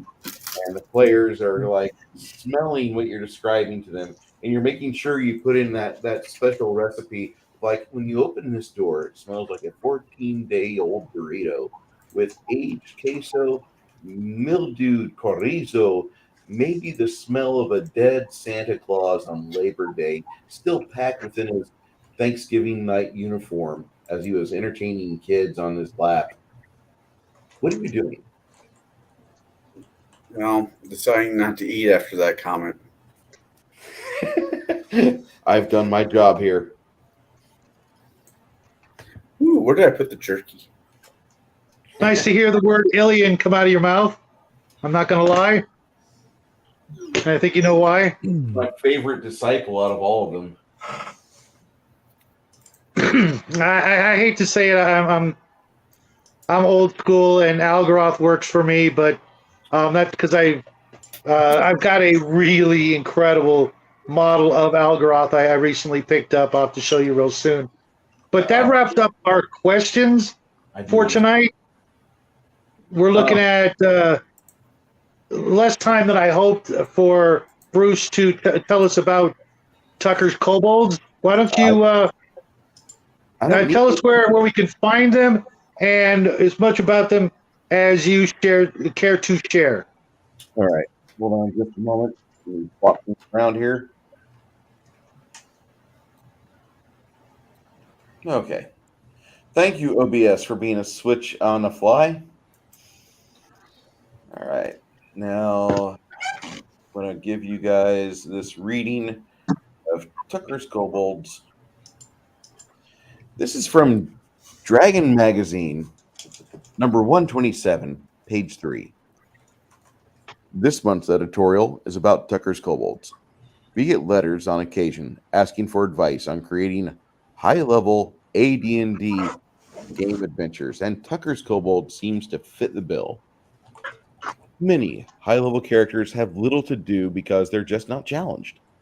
They yawn at Tarasques and must be forcibly kept awake when a lich appears. The DMs involved don't know what to do, and they stop dealing with the problem, and the characters go into character limbo. Getting to high levels hard, but doing anything once you get there is worse. It's abysmal. One of the key problems in adventure design lies in creating opponents who can challenge powerful characters. Singular monsters like Tarasques and Liches are easy to gang up on. The party concentrates firepower on target until the target falls down dead and wiggles its little feet in the air. Kai's griped about this before. Designing monsters more powerful than a Tarrasque is self-defeating. If a group kills your super monster, what will you do next? Send in its mother? That does not work on Beowulf, and it will not work here either. Worse yet, singular super monsters rarely have to think. They just use their trusty, predictable claw, bite, tail slap. This shouldn't be the measure of a campaign. These games fall apart because there's no challenge to them. There's no mental stimulation, no danger. In all the games that I've seen, the worst and most horrible, most awful beyond comparison opponents ever seen were often weaker than the characters who fought them, weaker than the heroes who fought them. They were simply well armed and intelligent beings who were played to the hilt by the dungeon master. They were ruthless and clever. Tucker's kobolds were just like that. Tucker ran an incredibly dangerous dungeon in the days I was stationed at Fort Bragg, North Carolina. This dungeon had corridors that changed all of your donkeys into huge flaming demons or dropped the whole party into acid baths. But the demons were weenies compared to the kobolds on level 1. These kobolds were just regular kobolds with 1 to 4 hit points, and all of that, they were mean. And when I say they were mean, I mean they were bad, Jim. They graduated magna cum laude from the Sauron Institute for the Criminally Vicious. When I joined the gaming group, some of the PCs had already met Tucker's kobolds, and they were not eager to repeat the experience. The party leader went over the penciled map of the dungeon and tried to find ways to avoid the little critters, but it was not possible. The group resigned itself to making a run for it through level 1 to get to the elevators, where we could get to level 10 and fight okay monsters like huge flaming demons. It didn't work. It didn't work. The kobolds tossed 60 foot into the dungeon and locked the door behind us and barred it.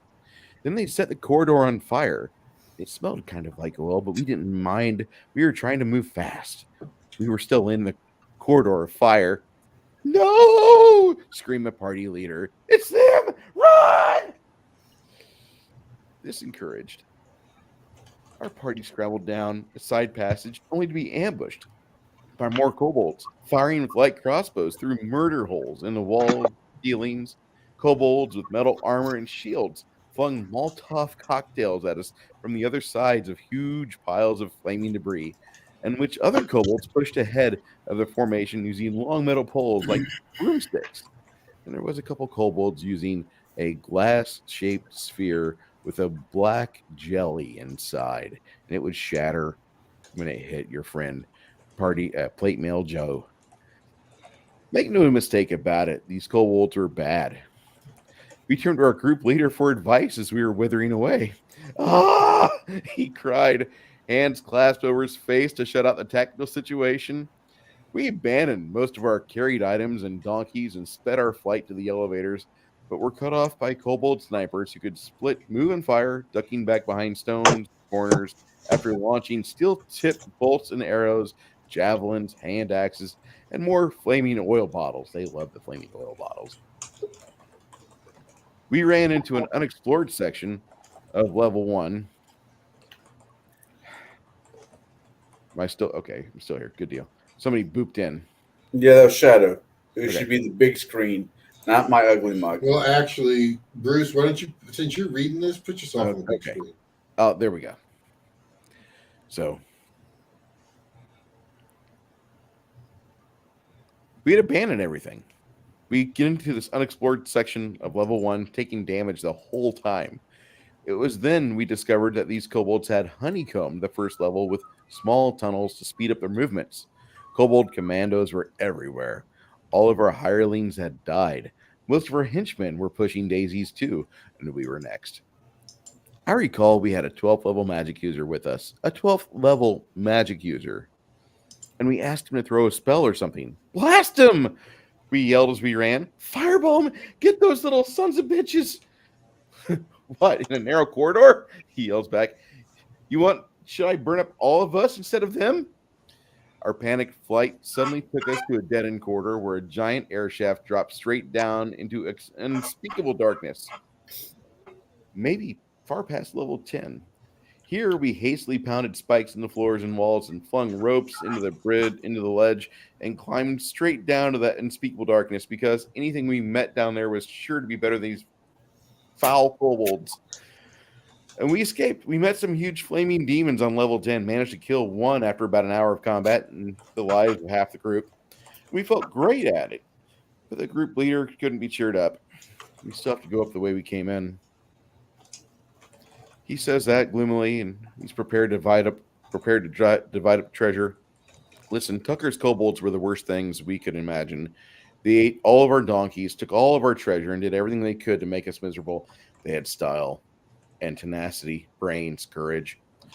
We respected them and loved them because they were never boring.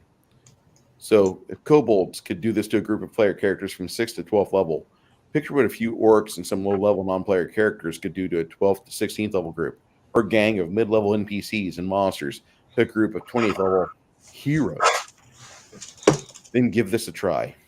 Sometimes it's the little things used well that count. By Roger E. Moore, Dragon Magazine 127. All right. How did you guys like that? Well, it gives me ideas. Read it a long time ago.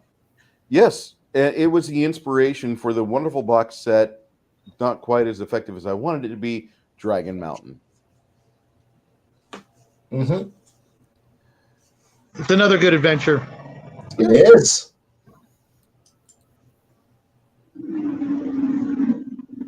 Well, I would like to say that I think we have one more night of discussing this sort of thing, where we actually would potentially try to ask each other a few questions of what would you want to do. I mean, between the six of us, it'll be like 12 minutes per person at minimum. What would you want to do? How would you challenge your friends at your table with just little monsters? What would you really want to do? Unless you guys don't want to do that. If you guys want to, I think I can come up with stuff. say again. Sorry about the noise. I had to step outside, obviously. I think I have some thoughts that are stewing in the old thinking meat. Maybe even revisiting some other monsters that, at least for me, because I'm, still working with, first and second edition and Arduin and some other older, collections of monsters. You guys have access to things I've probably never heard of. But I think we can help the viewers out there with some more tactics and some more ideas and some more dirty tricks, because I think that's what's so often overlooked is things like that, the strategy, the dirty tricks. So often you go into a room, the monsters are there, and that's it. It's pretty static. They don't communicate with the other rooms. They don't have any pre-laid out plans should something bad ever happen to them. They just stick in the room, try to fight it out, and then die miserably. And all said and done, it's kind of lackluster and very boring in the long run. Not much to share with people after the fact. It doesn't make for a good story. You don't look forward to telling your normie friends out there, hey, this happened to us, or even your other gamers who weren't in the game, hey, this happened to us, blah blah blah, that sort of thing. And I think another night wouldn't kill us, and would definitely help everybody else out there. I'm hoping you guys will go through your monster books, come up with some new ideas, and obviously some dirty tricks and things like that, and just good old fashioned tactics and planning ahead. I didn't even talk about the Classic Monsters Revisited book, which Paizo did 10 years ago, 12, 15 years ago, where they discussed the monsters from the first edition. And I'll just go through the contents real quick, just so you understand. I'm talking about classic monsters. We're talking about the bugbear, the gnoll, the goblin, the hobgoblin, the kobold, the lizard folk, the minotaur, ogre, orc, and troll. We're not doing anything super exotic. We're doing regular monsters that you have in every base level for miniatures, in every basic box for miniatures, for monster books. I mean, these are the standards. This is what you have when you crack open anything new that says, I have the standard monsters that you know and love. That's it. That's it. And they kind of refreshed it after 25 years or 30 years of the hobby being around.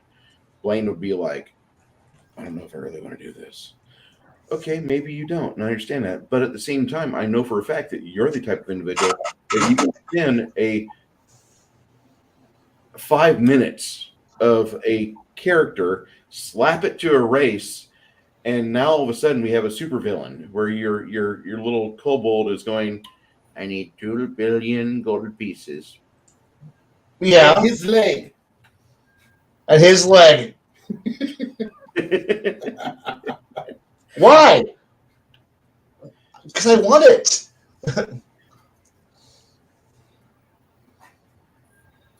I like that idea. Well, before we depart, I guess we start around this. I'm going to start with our friend Jade, and then go around counterclockwise from there, ending with Connell. But Jade, this weekend, are you going to be releasing anything new with your channel?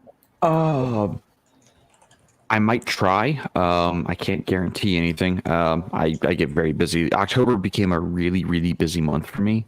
So I think my only free weekend to spend time with the wife is this weekend. Because we were at a wedding last weekend, and then next weekend we're at a wedding, and then she's out of town, I think, the week after that, and then it's November. And then I think tomorrow night is maybe was it not Shadowrun, Cyberpunk Red, over at Baron's place. That's Saturday. I don't know if that's actually going to happen. Is that next Saturday or this Saturday? This Saturday. This Saturday, yeah, okay. So I'm gonna try to get in front of the camera. I can't guarantee anything, especially if this cough won't go away. I've been having a lot of allergies and whatnot and congestion. Are you popping airborne? I am not. I'm on vitamin C, or the high C or vitamin C or whatever the fuck it's called. Emergency. Yes, that. Get 3 packets of those a day. Do airborne and a daily supplement of zinc. And if you are still sick in a week from now, go see your doctor. Well, it's sinuses. I can't do anything about the allergies. Do you have the Zicam nasal, the Zicam nasal sprayer? I can't do nasals. I just can't do nasals. They bug the shit out of me. I just can't. As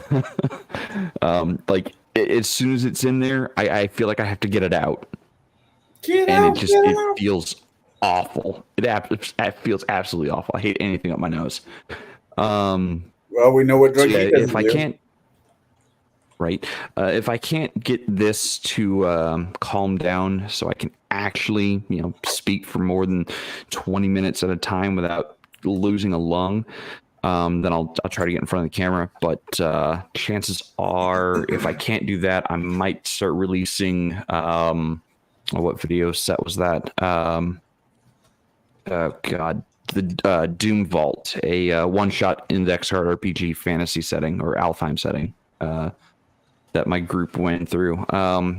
There's only 3 parts to that one, and you'll find out why at the end of part 3. No matter what your players do, they're all screwed. Game over, man. Game over. Find and then out I'm preparing. Yeah, I'm preparing for the one shot that I'm doing, with you guys. The Last Flight of the Red Sword. This is a index card RPG one shot in the warp shell genre of the game, or setting of the game. So it's going to be a science fiction, but it's also going to have some horror elements to it. So be ready for that. And we'll hopefully go over character creation all together in the near future. Okay. Chimerian, I know you're busy. Yes. One of these days, do I have your permission to go onto your musings channel, or any one of us that needs to have content for their channel, where they just read the expanded thoughts of Chimerian? As long as you accredit me, yes. And I'm currently working on what's on my turn to be able to do this GMing thing in about 5 months from now, because I want to make sure that it all sounds correct and interesting rather than just jumbled notes. I can give you guys a handout I can't guarantee you I'll give you a handbook, but a handout will be nice. God. Look at Bruce. Look at Bruce. Bruce is all like. I'm sure you'll enjoy the Magistratum. I'm sure you'll enjoy it. I can't stop smiling. I'm sorry. That's just like finding out my favorite supermodel is sending me nudes. Look, I had a brainstorm today, and I only got through 3 pages during the stream, so that's all I've got at the moment. Only 3 pages. Right? I think mine takes, joking, not joking. I think my whole one shot for you guys, 3 nights might take a paper with my shorthand. Look, And I want you guys to understand that by being members of the Magistrati, Magici, that you are actually have a job to do. You're not just some podunk losers. You have a job to do, and here's the weight of what your job is going to do. So when I ask you to shoot an old lady in the street, you'll shoot them because I told you to, because you know it's right. That works. this sounds like the beginning of a cult. Cult. What term I want to use? Welcome to the Strippers Club. Strippers Guild. That old lady was casting fireball and magically manipulating people's minds. She needs to be put down with brutal efficiency before she destroys more of the environment. You need to kill that bard because they are plotting the overthrow of a kingdom. Shoot them. That guy who's decked out head to toe in more magical gear than God himself can have, he's a veteran adventurer. He needs to die, and that might mean hitting him with an anti-magic shell right into his face, so that way you can now stab the fuck out of him. That's the job of the Magistratum. I'm trying to make sure it all makes sense when I run it. I'm sure it will. Yeah, I'm sure I'm going to empty my entire alcohol stores on that one. Don't worry. I know where you can get more. The job needs done. I'm sorry. Baron G-Rock, Yes. what would you like to be doing here this next week? Well, on Saturday we are going to be, as Jade put out, hopefully, as long as our DM doesn't cancel again. Yeah. But he wasn't feeling well, and but that happens. But we will have some more of Cyberpunk Red on Saturday night. My gaming channel is up and running. Today was my second run on Brotato. It's kind of a roguelike. Is it as good as Dead Cells? Oh, I love it. It's an amazing. It's basically it takes about a half hour to do a run. It's 20 stages. You buy weapons, you buy gear based off of you kill things and you can get armor, better weapons, everything else. Each one of the little characters you can unlock, and each one has their own little special stats. It's actually I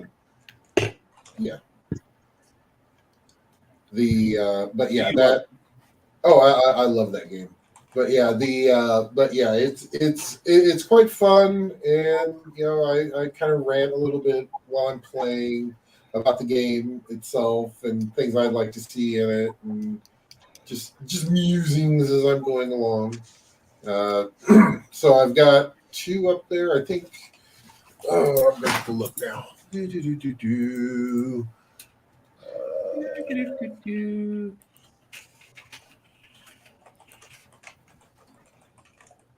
Well, it's got an overwhelmingly positive review on it for. And it's $5 on Steam.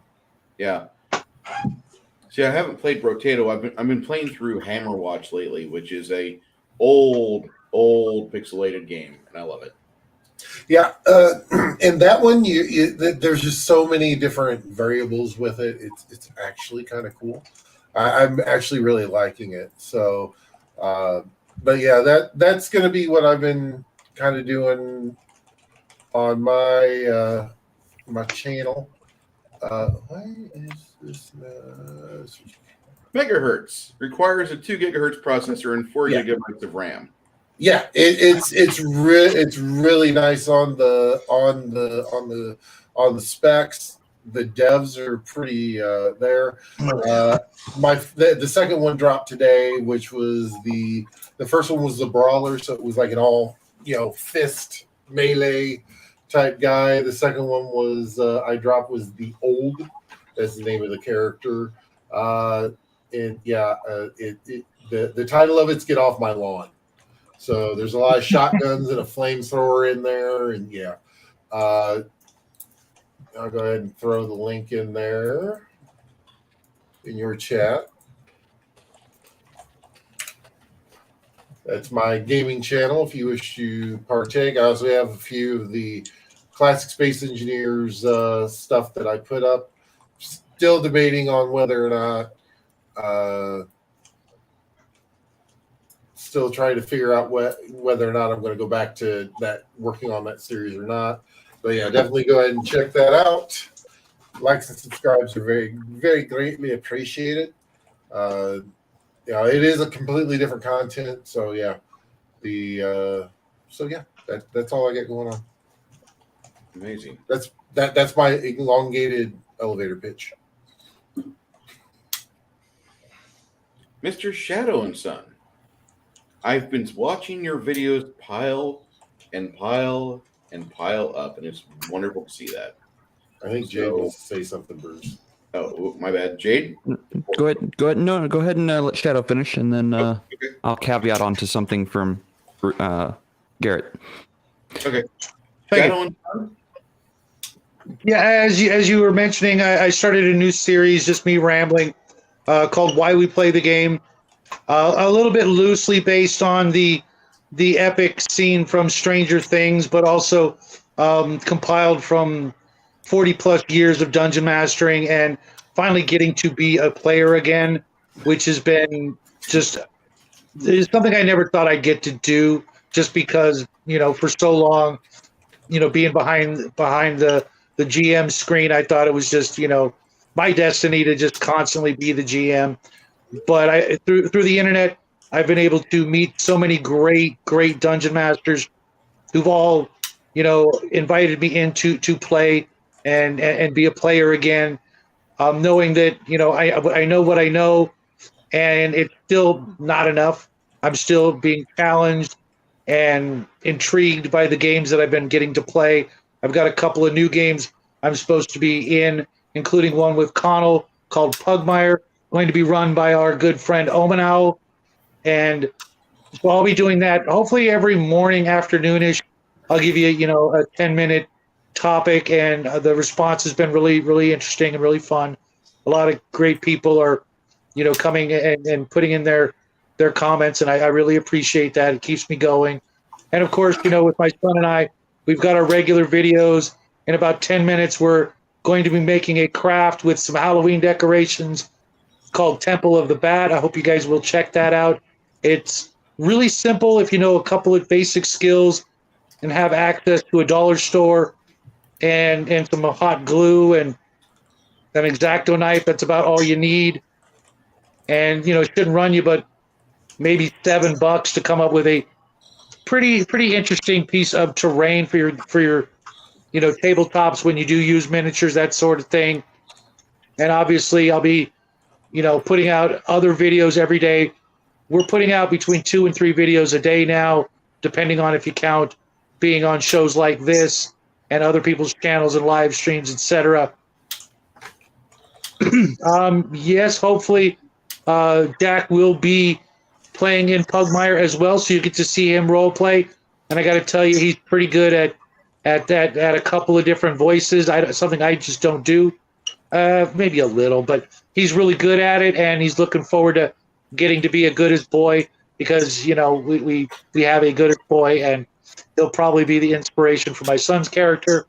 But yeah, just pumping out as many videos as I can as soon as they hit me instead of waiting. Now I'm, jumping right to the camera. So hopefully you guys will help us get to that 500 sub mark so I can unleash a swarm of packages in the way of free giveaways, because I got a lot of stuff I want to send out before Christmas to all the people out there in TV land who've helped us get this far in such a short time. Hopefully you guys will be some of the lucky winners of the giveaway. And if we could get there before Christmas, I'll double down and then have a Christmas giveaway, but we're still about 80 away, so we'll see what happens. But keep your fingers crossed, and thanks for all the support, everybody out there. You guys have been great to us, and we won't forget it. Jade? Yeah, so Baron G, you said that if the Game Master's not available to run the Cyberpunk Red, that he would cancel. Well, I could run something from Index Card RPG as a one-shot for that group, if they're willing. I've even got like a Western theme. You know how to Oh, ask. So. bastard. You bastard. You're going to run my favorite genre without me. Oh, man. I mean, that could be an option for a future Let's Play of the Tablebreakers. Oh, I no. could definitely run Ghost Mountain for Tablebreakers at some point. You said virtual tabletop. Oh, no. The humanity.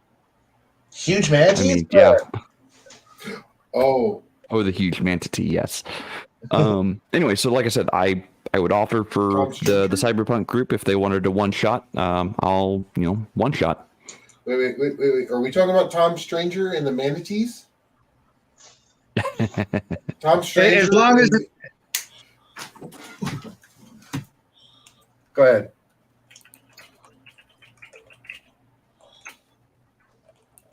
As long as it's not Professor Dugong from the Venture Brothers.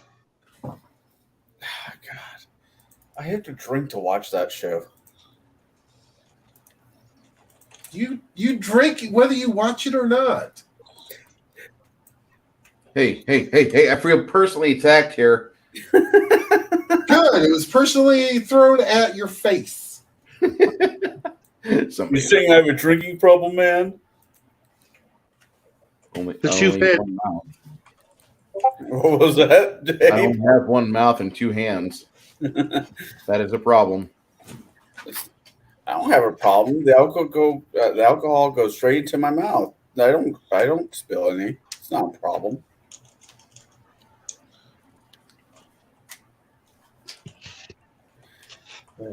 So with that being said, I think tonight was really fun, and I'm glad that we did this. So who wants to send us off? Anybody? I'll do it. No, go away. You've been here long enough. Get up the lawn. There you go. All right, everyone. Thank you so much for joining us up tonight with us tonight on this exclusive continuation of how to reinvigorate your classic monsters from the early days of the game to your table today in 2022. My name is Bruce Lombardo, and I want to thank you, one and all, everyone, for coming tonight and enjoying the discussion we had in chat and on panel. Bye. Have a Take good care. one. God bless everyone.